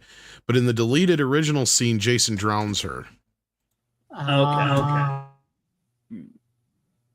Makes sense. All right. But yeah, you have to have proof of death. For the most part, you knew she was dead. So like, if you see somebody like Jason or somebody beating on somebody, and there's no like gurgle of death or something, more than likely that person is still alive. Or they don't show back up during the climax. Yeah. Yeah, but I guess 4 would have been the one where I feel like they might have had her not die, just because they know how you're thinking about these movies by this point, and they kind of try to subvert you here and there. Like having the guy that was hiking, they kind of try to portray him as maybe he's got a sword, he's out there and looking for kids to kill. Is he? But I mean, we know he's not him, really. Yeah, like, yeah. I don't think anybody was really confused. But they have that bait there still for some people, maybe. So that was another scene. So when that guy's getting killed in the basement, because she's like, "Oh my god, he's in the house! He's in the house!" The sister, and she's like, "He's in the house." He's like, "All right, let me see." And he's going in there to attack. He gets ambushed by Jason, and he's getting killed. He's not killed right away, mind you. He's getting stabbed a lot. The sister's she's got a sword in her hand or something, and she's just like, "Ah, oh no!" It's like, do something. This is worse than Buttercup just watching him get killed by ROUSs, man. Like, she's just like, I was gonna say that is like one of the longest deaths in movie history up until Paul Rubens and Buffy the Vampire Slayer. Yeah, he's like, "Get out of here, I'm dying, oh god, he's killing me. I think that's what he says too. Yeah, he does that, and it's like she has a weapon in her hand. It's not like she's helpless. She's got a weapon. It is horrible. It is one of the worst scenes in the whole movie. Yeah, and it's just like, bitch, you stupid. And then she runs back down there after she runs away, and then they only did that so that she can get grabbed under the staircase. There's no other reason, like so that she can just get grabbed by him on the staircase. That was the weirdest sequence for me in the whole movie. I was like, I don't get why did that happen that way, but whatever, small thing, whatever. Yeah. I like that the little brother was not scared, even though there's all this death going on and this giant killer going around, and he heard about it. So real quick, you've seen the Never Hike Alone movies? Yes, that's Tommy. Okay. The little kid is Tommy. Okay. Tommy Jarvis. Okay, I didn't know that. Okay. And that's Corey Feldman, by the way. Right, yeah, Corey Feldman. Of course. But yeah, I like that the kid wasn't like scared off to run away or just stand there and scream as well. He was he's a monster loving kid, and so in a way, I don't know if that makes enough sense that he is not that scared, like not as scared, and he does what he can. He heard what the guy said about Jason's history as far as they know, and what the mom and what the girl did in the second one to trick Jason, like pretending to be the mom. And so him making himself look like him, probably just confused the shit out of Jason. Like, what? Yeah. Like, what the kid doing? And then that the kid like slashes at him. And it was very satisfying that after they knocked him down, he's dead. Oh, we hug and it's all good. He just sees one little finger twitch and just goes down for him to die. He has a mental break. Break. Like, thank you, because everybody else is dumb for just thinking he's not going to get back up. He should have been dead 1,000 times at this point. Hasn't been. Just do a little more diligence and be more comfortable that he's dead. He sliced his face in half. I agree, he should be dead at that point. But just in case, hack his head even more. So Trust me. I like that. Yeah, honestly, I was going into these films expecting to be like, I was expecting to be bored out of my mind by them, but they're very entertaining, and I'm liking the movies are fun. Yeah, I like these. Again, I think that the Elm Street movies are better films, but I can see why people like watching these movies. And Friday the 13th, especially, it seems like an easy one to watch with groups of friends. Like, I was watching these with people already. So I was like, what's your little computer say, Rook? Yeah, good joke. Yes, Says you're Which- a dead fuck. At first, I was like, wait, is he the computer geek guy in this? But it took my brain a few minutes to realize, wait, Why don't you put those into your little computer and see what it spits out? this is in the 80s. I just want to know where the freaking corkscrew is. That's all I want to know. Cork, where's the corkscrew? Well, we saw where the corkscrew is. He got jammed into his hand. I think Fright Rag is putting that out on his t-shirt, the bloody corkscrew. Nice. Oh, but anyways, go ahead, Rook. Go ahead. No, you're good. I think that's about all that I got to say on this right now. For these movies, I'm liking the movies a lot more than I thought I would. I'm gonna be trying to watch. I'm gonna try to watch the rest of them before the end of the month. I don't know if I really will, but I'm gonna try to watch at least another 3 this week. Oh, I mean, you can, like I said, you can knock these out quick because they're only like 80 something to 90 something minutes long. Yeah, so They're I'm trying. quick. I'm trying fun. to. All right. Well, I sort of I will bounce off yours because I did bring a slasher movie that was recommended to me by Hollowfield, which I've heard of this, but I had never seen it, and I am so glad I watched this movie. So glad I watched this movie. It's called Behind the Mask: The Rise of Leslie Vernon. It says Freddy, Jason, Michael. We all need someone to look up to, right? This movie, if you neither one of you seen it, because I highly doubt Rook you have. I've not seen it. No, Never. but I've heard about it. Yeah. This movie I highly recommend if you're a slasher fan. This was fantastic. It's a horror comedy slash a meta movie. And if I'm glitching or if you can't hear me, let me know because I just dropped down to 1 bar. So I hear you just fine. hear me just fine? Okay, because I don't know how long I'm going to hold up here because I don't know why I just dropped down to 1 bar. All right. I'm trying to bear with me, so I hope you guys can still hear me. It's basically a mockumentary, right?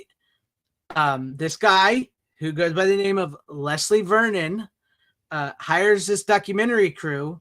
Well, he doesn't really hire him. Like, he lets them come in to film him as he's preparing for his big day as a slasher killer, where he's picked out the final girl that he wants, where his home where it used to be, the apple orchard where he's going to chase them. That, you know, he goes over the whole thing of a slasher movie. And Michael Myers, Freddy Krueger, Friday the 13th, Jason, Chucky, they're all real in this world. They're all part of this world. They all exist. Because like at the beginning of the movie, they actually show like it's the woman she's like doing a news report who's going to follow him.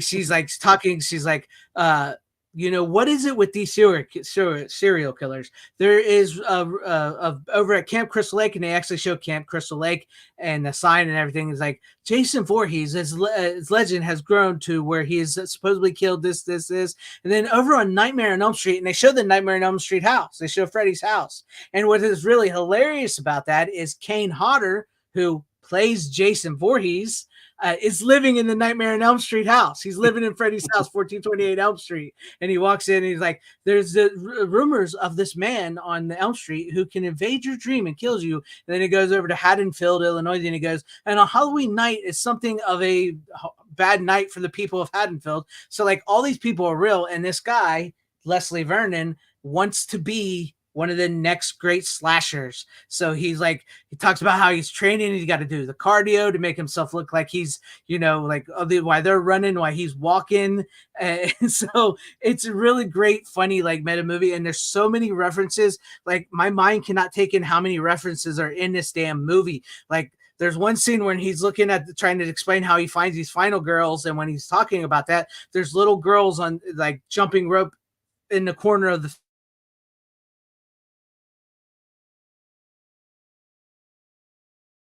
I know he cut out when he said. I think Leslie got Greg. When you said in the corner of, that was the last thing we heard of you. If you're still there or not, he might probably pop out and pop back in if his signal got lost. But I was liking what I was hearing. That sounds great. I'm your host now, rookie. Excellent. Oh, that sounds like a fun movie. creative, clever, nice, neat. Yeah, I've heard good things about it. I just haven't had a chance to see it yet myself. Yep. Hopefully his signal will come on back there pretty soon. Good talk, Greg. Yes. I'm liking it. I'm probably gonna rewatch some of the Chucky movies again too, because I've seen the last one I saw was the probably the Curse of Chucky is probably the last one I saw. Yeah. I kind of want to rewatch some of those movies again too. And like you said that they're pretty good until season 3 of the show, right? I haven't seen season 3 yet. Right. Well, you said that like Chucky franchise is pretty good most of the way. Was there any duds?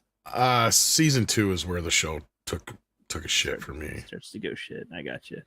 Yeah. See, I might take a look at that again. At some point, I'll check out Texas Chainsaw. I don't know when. I still have Hellraiser. I bought the latter movies of the Hellraiser, not the first one. I remember you showing us those. I need to get those other ones. Where fuck's Greg? And he's if his computer's having a weird signal, he might have to restart it or look at it, reboot his router or something. So until then, we've got to entertain, my friend. So that's all good. That's all good. I'm looking back at some of the comments with the stuff. Nobody's going horrible take Rook, shit take Rook. So that's good. So far, so good tonight. Yeah, that's good. With these for show chat. How you guys doing? So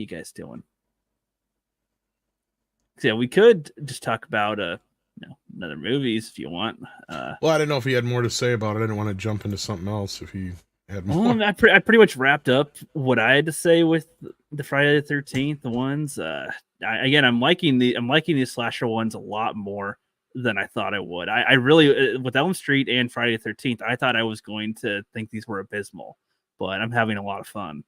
And I'm glad. I thought it was just kind of like just a thing that everybody was into for a time and was like stuck in a loop with it. But I'm liking them. I'm liking them a lot. Scott Hughes says, I mean, I could say shit take Rook if you want to keep the streak. Yeah, thank you. I needed that. Keep us tied to reality, Scott. Thank you. Looking forward to Minecraft getting dig dugged. Yeah. Indeed. Yeah, I never played Minecraft, so I don't have any like attachment to Minecraft or whatnot. Jack Black, Jason Momoa. Yeah, exactly. I knew Jason Momoa when he was in Stargate Atlantis. And that was like the main thing I thought he was pretty good in. He's been in some other stuff where he's like, all right, but I don't see him as like a main cast character necessarily. He's a good side character usually. I'm interested in what Rook will think about part 6. Yeah, we'll see. I'll be trying to watch part 5 probably tomorrow, Friday the 13th. Joey says it's an 80s thing. Yeah. He came back. All right, well, let's move on, I guess. Yeah, go ahead. Yeah, you got more takes. So in the horror genre, I got the Shit Factory 4K release of Poltergeist 2, which is a double dip of theirs, of course. Although this is a scan of the inner positive, this is a scan of the negative, now from Amazon, aka New MGM. And yeah, no, I can't recommend it for the price, so wait for it to go on sale, but the scan itself looks really good. So no new special features from this, but I don't think anything's missing either, so in that respect I'd have to double check, but if you're thinking about it, he should be here soon. He just wrote in the background. I can recommend that eventually when you can buy it on sale and not give Shout Factory a bunch of money. Poltergeist is the one where they move into like a house that's on Native American land, right? You moved the stones, but you didn't move the bodies. Yes. It's just that they're here. Is that one? Yep. And this one's there back. So was the sequel a recent one, or like was that released back then too? No, I was 86. Okay, well, because you know how like Beetlejuice 2 is like 30 Oh, years later, you know what I mean? Like half the time I really in don't fact, know the whole some cast of is these. back except for the older sister who's dead. Otherwise, in real life, yeah. I got you. Didn't they make a reboot of that one? Was that one any good? Yeah, that like 10 years ago. I might be thinking of like the Krampus or something, where they have like some weird stuff going on. Maybe, I don't know. Sometimes I'll see a trailer for something and think it's for something else, and over years not having thought about it, I try to think about it, and it's like, was that movie? No, not at all. Okay.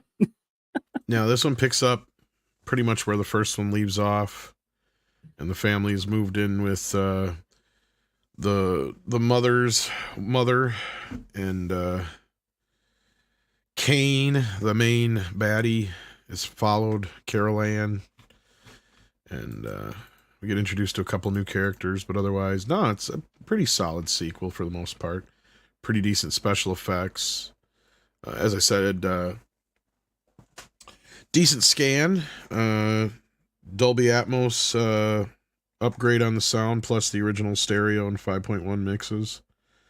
So yeah, no, in that respect, it's decent, but no new special features whatsoever on that respect, and it's a $30, $32, whatever disc from Shit Factory. So wait till it goes on sale. Right. Yeah. Nice. Do you think it's the type of movie that I should move higher on my list of horror films to watch, or just kind of have I like it a the little... Poltergeist trilogy. I don't mind it. I think it's pretty good. I even have a soft spot for 3 that most people don't. But you think I should see The Exorcist first, or? Oh yeah, definitely see The Exorcist first. I think I bought The Exorcist. I just haven't seen it. The Exorcist is pretty much the birth of modern horror. Okay. Kind of Psycho, but more Exorcist, basically. Like just the idea that horror can be more than just, sci-fi B-movie level shit. Right. I gotcha. What was 3 all about? Totally forgot. I didn't know there was a third one. I'm trying to imagine what the plot is. They ship Carol Ann off with her uncle and aunt in the city, and she lives in this tall building that's like made up of a bunch of glass and shit. It's all right. Tom Skerritt's in it, Nancy Allen.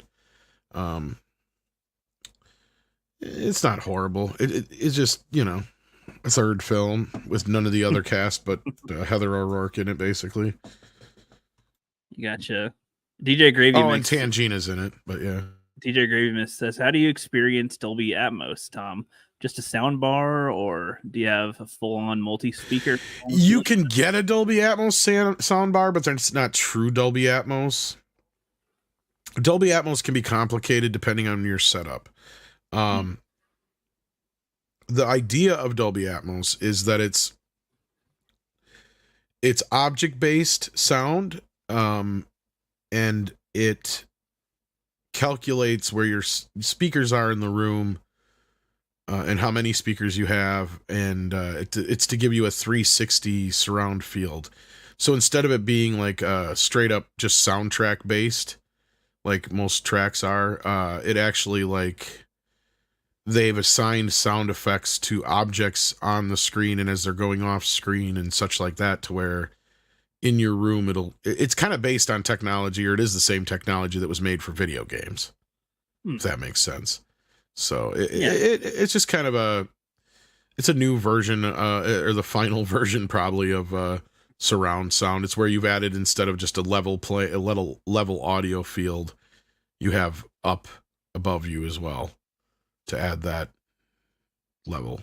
That's cool. So you have atmospheric sounds and stuff like that are going off above you along with around you. So yeah, that's good. Makes you feel more immersed a little bit. Basically, cool. Yeah. Yeah. Well, until Greg gets back, I saw a movie. I don't have it with me because it was a coin toss one, and there's one I don't have but watched. Teeth. I saw Teeth. Oh wow, okay. Do you know of Teeth?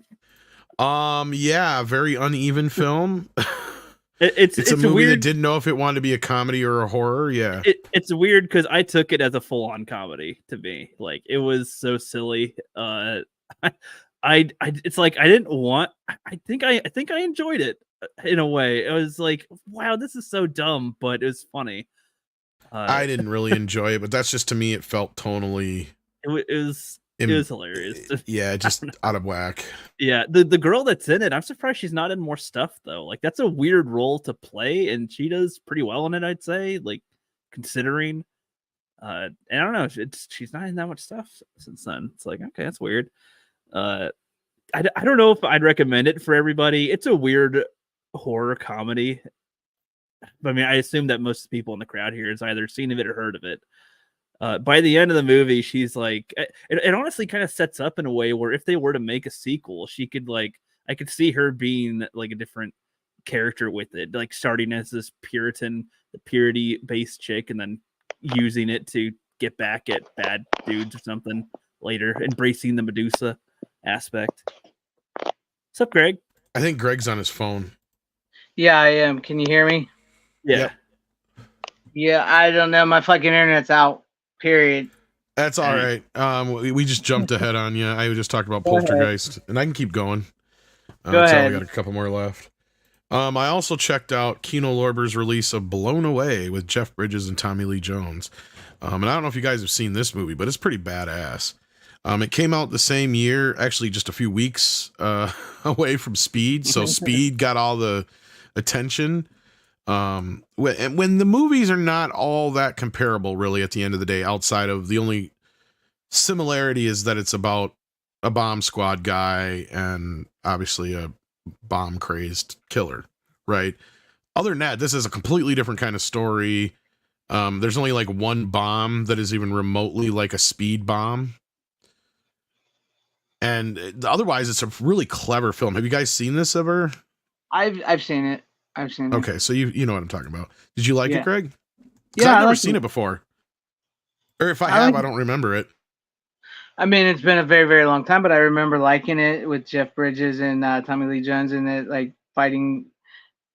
Is he a firefighter in this, or what is he? No, he's a bomb squad. Yeah, but he's got he has a past with Tommy Lee Jones, right? Like that, and Tommy Lee Jones's character is coming after him. That's kind of the whole plot. Yeah. I remember this. Vaguely, I've seen it, but I can't. It's been a very, very long time. It's probably since the 90s I have seen it. Well, it's set up kind of like a mystery because it starts out that there's these bombs after Tommy Lee Jones escapes from prison. He uses actually he fixes up this bomb to get out of prison, actually. And Jeff kind of starts to figure out, because he's just retiring, and he just and as this is going on, all of his like some shit starts happening with these bombs that he's like, something's off here, because like this was set up to kill the individual, right? Like in a certain way that just didn't add up to him. So he's starting to put two and two together, and then he finds out who's after him and all this shit. So then it switches from figuring out who it is to trying to hide who he is, because he has a past too that got him to where he is. So it's a really cat and mouse kind of movie that, like I said, Speed really overshadowed, even though it was not one of those cases of one movie trying to copy the other kind of thing at the time. Like, I mean, these movies came out, and I'm sure that one had very little knowledge of the other, or didn't think that their movies were so similar that they thought it was going to be a problem. But at the end of the day, I think this movie kind of got the shaft just because of Speed getting all the attention. And it's actually directed by Stephen Hopkins, who directed Nightmare on Elm Street 5. Oh, nice. Yeah, but I have to watch that again, because I haven't seen it in a long time. Pretty decent scan. I mean, in the opening stuff, for some reason, I feel like, I don't know if they just... It feels like for the first few minutes of the movie, like they must not have the negative for, but after it gets into the film, it looks fine. Cool. It's Kino, right? Kino put this one out. Yeah, but you can tell Amazon. I think it says Amazon did the MGM Amazon thing. Yeah. Oh no, it doesn't say who did it. It just says brand new. So they might have. See, that's kind of how you got to read between the lines with these, because like they won't be afraid to tell you if like Paramount or whoever gave them the scan. And here it just says brand new HDR Dolby Vision Master from a 4K scan of the 35 millimeter digital. So that means it's, because I know I think I've had this on digital, just haven't watched it yet. Because I know it's a little bit older scan, and that's where I'm going to chalk up some of the, because like there's a few moments where there's some stuff in it that's kind of meh, but it's not nothing I would really even complain about. It's a really nice scan, decent looking picture. I didn't notice any real massive DNR outside of, I think they used some stock footage of like, wide shots of the city and stuff, and some other stuff that feels like it's been a little scrubbed. But that's the thing, is it feels like they only did it to that stuff, and then they left the rest of the movie alone. If that makes Wonder sense. why. Yeah. I think it's because it's an older scan. That's why. No, yeah. Well, I wish I could. Go Go ahead. No, I was gonna say I wish I could talk more about it, but it's been like freaking years since I've seen it. Well, I can recommend it, and of course, Kino's generally decently priced, especially when they drop down for like 20-30% off on Amazon or one of their sales. So I can highly recommend it for that. Nice. Another one that is an oddball recommendation. Slightly recommend, but it depends on how big of a fan you are and what you want. Because now, if you guys remember, I brought this on a little while ago. Yes, El Mariachi, Desperado, and Oh yeah. Now, were you here yet, Rook, when I brought these on? I know that I've seen Desperado. I don't think I was. Okay, well, you need to see El Mariachi. That movie. I think you told me there's rocks. like three. I think you told me there's the three. It's basically like what Evil Dead is to Evil Dead 2 is what El Mariachi is to Desperado, in a lot of ways. Only if they would have recast Ash. Yeah. Okay, that's cool. And Salma Hayek's character is like basically a retread, but like the first girl. But so I also got now the Mexico trilogy from Arrow, which comes in a really nice, slipped hard case. Love it. it. A book, a poster that's double-sided, and then of course you get the movies with the new artwork and the original, which I flipped it out to the original. Of course, as you notice, Desperado is 4K. Yes. And Once Upon a Time in Mexico. Now, the good, the bad, and the ugly of this, and that is kind of apropos considering Once Upon a Time in Hollywood is basically good, the bad, the ugly of this trilogy. The scans for El Mariachi and Once Upon a Time in Mexico are the exact same ones as before, from what I can tell. So I'm kind of disappointed. I think El Mariachi is getting the shaft here. It deserves a remaster. It needs a remaster. I don't give a shit that it was shot on 16 millimeter. Evil Dead is a great example of how good 16 millimeter still can look. Yeah. Or wait, maybe Evil Dead was shot 35. But either way, I've seen the other one I'm thinking of, Texas Chainsaw. Either way, Texas Chainsaw was definitely another one that looks fine, looks great, amazing in 4K, no excuse. And this needs it anyway because it's in rough shape. And so this is the same 10-year-old scan as we had before. So the only new special features that are on the first and last disc, actually all the discs, is just basically a new interview with Robert Rodriguez and like I think El Mariachi has an interview with the star / producer. And I think same thing for Desperado. But then part 3, I think just has the interview with Robert Rodriguez as far as anything new. And that's it. But Desperado, of course, is the new 4K remaster provided by Sony. And of course, coming from Sony, fucking looks amazing. Looks even better than I anticipated it was going to look. I was really impressed with it, and it really made me feel really bad that El Mariachi didn't get similar treatment. Oh, you would think they would be able to do that. Well, Once Upon a Time in Hollywood, I understand, because it's a DV master. It was shot on the early DV cams, so there's nothing you're gonna be able to do to make that movie look better. So, that being said, when I brought this on before, I did not watch Once Upon a Time in Mexico. Mm-hmm. And I did finally get through the whole movie, and I didn't hate it, but I didn't like it as much as I was hoping to. Me too. Yeah, I don't like how they do what things they do to certain characters. Mm-hmm. I didn't think it was necessary. Otherwise, I mean, obviously, Desperado and El Mariachi are the two highlights of. Yeah. And honestly, I'm still one of those rare people who kind of I love Desperado, don't get me wrong, and for a lot of reasons, the same reasons everybody else does. But I feel like El Mariachi is the better film overall. I still will say it. It's just there's something about it, that handmade look to it, the way it's shot. I like how the main actor is different from I like that version of the character, but I also like that they bring him back in Desperado as a different character. I just wish there was a way they could have, I don't know, just because he's a good actor. I don't mind him. I thought he was really good in it, and he's interesting. And yeah, don't get me wrong, Antonio Banderas is interesting too, but there's just something about him that you feel more sorry for him. He For feels Desperado. more. What was that? Sorry, I didn't mean to cut you off. I was going to say he feels more real. Yes. Yeah. As to where, Antonio Banderas just feels like Antonio Banderas, kind of. Yeah, he feels like the Hollywood, Yes. Hollywood actor here.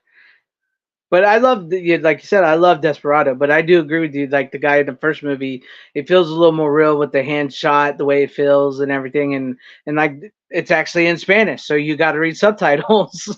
Well, you can watch the English version, which isn't bad either. Oh, I've never actually seen the English version. Yeah, they put it on. Maybe because I think it made its debut on the Blu-ray, but it's on the old one too. But yeah, no, the English track is not that bad. And that's nice. What's great about Robert. That's the thing is this movie, the special features is almost like a mini introduction to film school. Rook. Yeah. Oh wow. Because I was so happy to hear him say it. Like he says one of the most important things about any film you're making, doesn't matter what you're shooting on, the sound is more important. Because the way he shot it is he shot it without sound. But then he had all the actors come back in and do what he did was he shot it without sound separately, and then he would go and he would have the actors redo their lines on the set like 2-3 times. So he had the sound, but straight into the mic, like really close. So they would sound, really nice because he didn't have the greatest of mics, but he realized if he got them really close and intimately, it sounded pretty good. So then he would cut in those soundtracks to the movie. And he said, that's why the movie's a little haphazard, because I had to kind of fit their re-recordings of their dialogue, which didn't always fit the lip sync. So sometimes I'll just cut to random shit just so I could make the dialogue fit. And it kind of became his style in a weird way. So it was like that whole movie kind of informed Robert Rodriguez going forward, but it's almost like a happy accident in a lot of ways. Right. Yeah. And just how they made the movie. It's like, well, we know we got this. We know we can do this. We know we can shoot here. Like the main star guy, his dad was a doctor, so he knew all these businesses downtown. They're like, well, we know we can shoot at the bar. We know we can shoot at this store. We know we can shoot at this place. So they set all this stuff up with the idea of, and before this, they had kind of just went in and shot movies without a script, right? They had an idea of what they were doing. This time, though, they knew they had to sit down and figure it out. So yeah, no, it's a really well done movie considering how much they spent on it. They only made it for $3,000. Nice. Yeah, he talks about. I think I remember seeing listening to the commentary for Desperado where he said, in the first film, I taught you how to make a movie out of $300,000. In the second film, I'll teach you how to make a movie out of like, how much did the second one cost? He didn't spend that much more. I mean, well, it was like, was it 2, 3, 4 million, something like that? I don't know. It's not that much. Like right up front in the commentary, he's like, now I'm going to teach you how to make a movie like this for this amount. 7 million. So a little bit more, but yeah. It's interesting. But no, like, I mean, part of me almost wishes that he would have just remade El Mariachi. But then part of me also appreciates it that it's like an Evil Dead 2 kind of thing. It's I'm kind of two minds of it. But no, Rook, I highly recommend it just because it is basically a film school in a box. Then when you get to part 3, he also teaches you a little bit about digital filmmaking. So yeah. Okay. So I'm not a huge fan of the third movie, but it has its moments. Yeah, I mean, I like the setup, but I don't like what they did to certain characters. It just is unnecessary. Yeah, I know what you're talking about. Yeah. Other than that, I'm fine with it.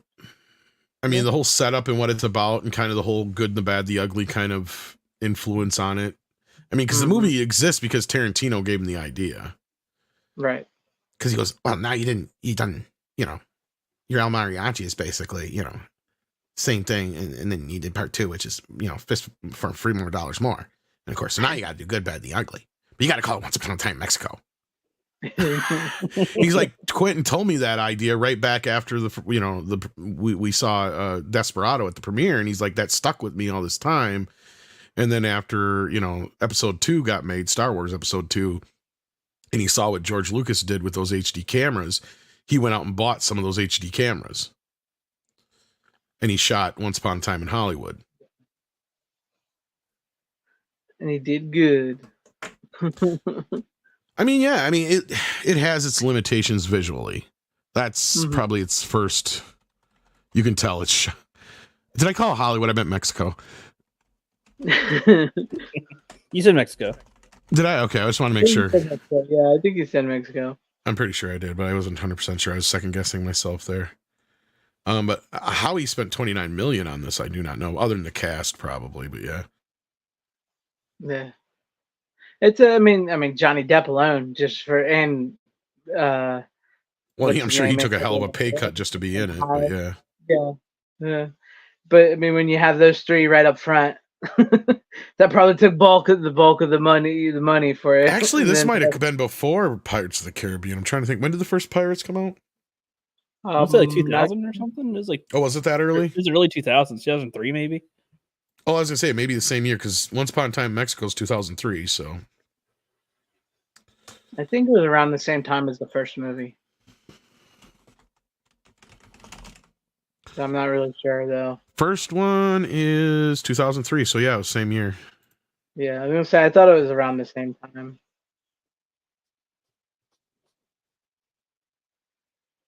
Part of that is also probably what he spent on the cameras and shit too. Mm-hmm. Because he still has those cameras, he said. So, Yeah. but yeah, no, I recommend that for you, Rook. If I know it's a little pricey in the Arrow version, but you don't necessarily need the Arrow version. I mean, you get the newer interviews with Robert and the one guy, but almost 90% of the rest of the stuff is on the older release. So don't feel obligated. Is that a whole trilogy set you have there?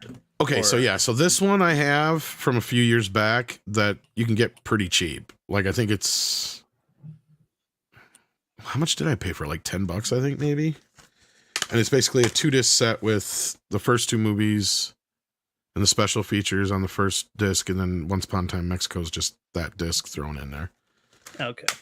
But then this one actually separates them out. You get the 4K version of Desperado and a Blu-ray version, but same thing. And all the special features plus the new interviews. That's the only new thing. But otherwise, I'm pretty sure all the same stuff is from here. So yeah. Okay. I just need to get Desperado in 4K, and then I could just get the other ones. Yeah, I mean, if you're not that worried about the interviews, kind of, yeah. That's where I see why now they released the Desperado separately as 4K the way they did. And I kind of wish I had just gotten the steelbook of that. Yeah. All right. Well, what did I miss? What all other movies did I miss? Poltergeist was the only one I think you missed. Yeah, I brought up Teeth, but that was just to stall until you got here. So. Well, I don't know what happened. I can't get anything to connect. Something's happened. I don't know. I think there's an outage all of a sudden around here. So. Yep, could be. No. Usually when the internet goes out like that and then nothing connects, that means there's an internet outage. Usually, the internet sucks out there. Tired of calling these fucking people.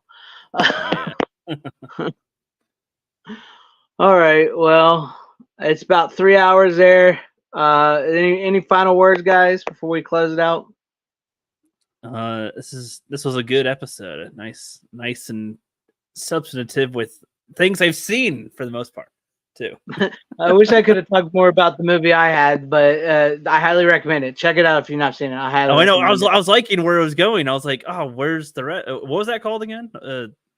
Behind the Mask, Life of Leslie Vernon. behind the mask. I liked the concept. As soon as you said that Jason was in Freddy's house, I was like, what? That's well, the cool. actor that played Jason. Yeah, I know, but that's like a fun detail to have, and yeah, something like that. And the more you're talking, I mean, okay, shit, okay, yeah. Like speaking of like Tom brought up Poltergeist too. The lady from Poltergeist, this house is clean, is in the movie. She's in the movie. Oh, she was in it. I thought she died years ago. It was her very last movie. Oh, okay. Her very last movie. She's plays a librarian, and that's it. Yeah. So, but like I was saying, it connects to a bunch of horror movies and slashers. It's very meta. It's very self-aware, and I really liked where it leads because it starts to say, is this guy crazy? Is he really a slasher? What's going on? How is it all going to play out? It really works. I've seen bits and pieces of it. I've just never seen the whole movie in one shot, unfortunately. Give it a shot. If you watch it from the beginning, because it's really something you really do have to see from beginning to end. Like even the woman that's running the crew is Kevin's sister from Home Alone. Says his sister, the one that says lazy competent, we call it that. She even has like gloves that he wears in the movie from Home Alone. She wears them in the movie, so it all connects. But anyways, great picks tonight, guys. I'm gonna go ahead and end it there.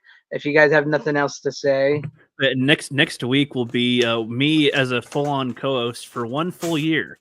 Wow. I think I was on as a guest like 7 times, like 7 weeks prior to that date last year, but it'll be 1 full year as of next week. No, well, maybe we'll celebrate. Maybe we won't. Maybe chat. Find your favorite worst takes of mine and your favorite takes of mine for next week in the chat, or put them in the comments of this one or something. Yeah, I think we all know your worst take. Well, I better be heading on down the road because I got a good feeling he's coming here next.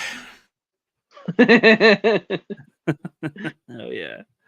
In walks the biggest Mexican I have ever seen in my life.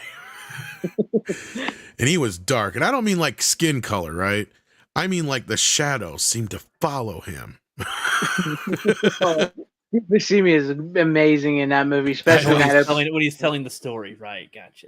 Yeah, he's so. Oh, and the Quentin Tarantino joke is great too. He's pissing here. He's pissing everywhere. He's pissing everywhere. He's pissing on the bartender. He's pissing on the bar. And he goes, "You dumb fuck." He pissed everywhere but the cup. He's like, all right, you're right. You won. I'll be right back. And he goes over to the guy standing by the pool table. And he finds out that he bet them $500 that he could piss on your bar, piss on you.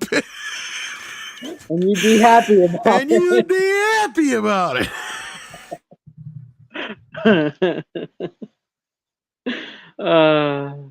And on that note, you guys don't have to go home, but you can't stay here. Thank you for everybody who stuck with us and stayed here in the chat and at home. Appreciate you guys. How you doing? Bitches leave. Don't free base. You heard, Richard.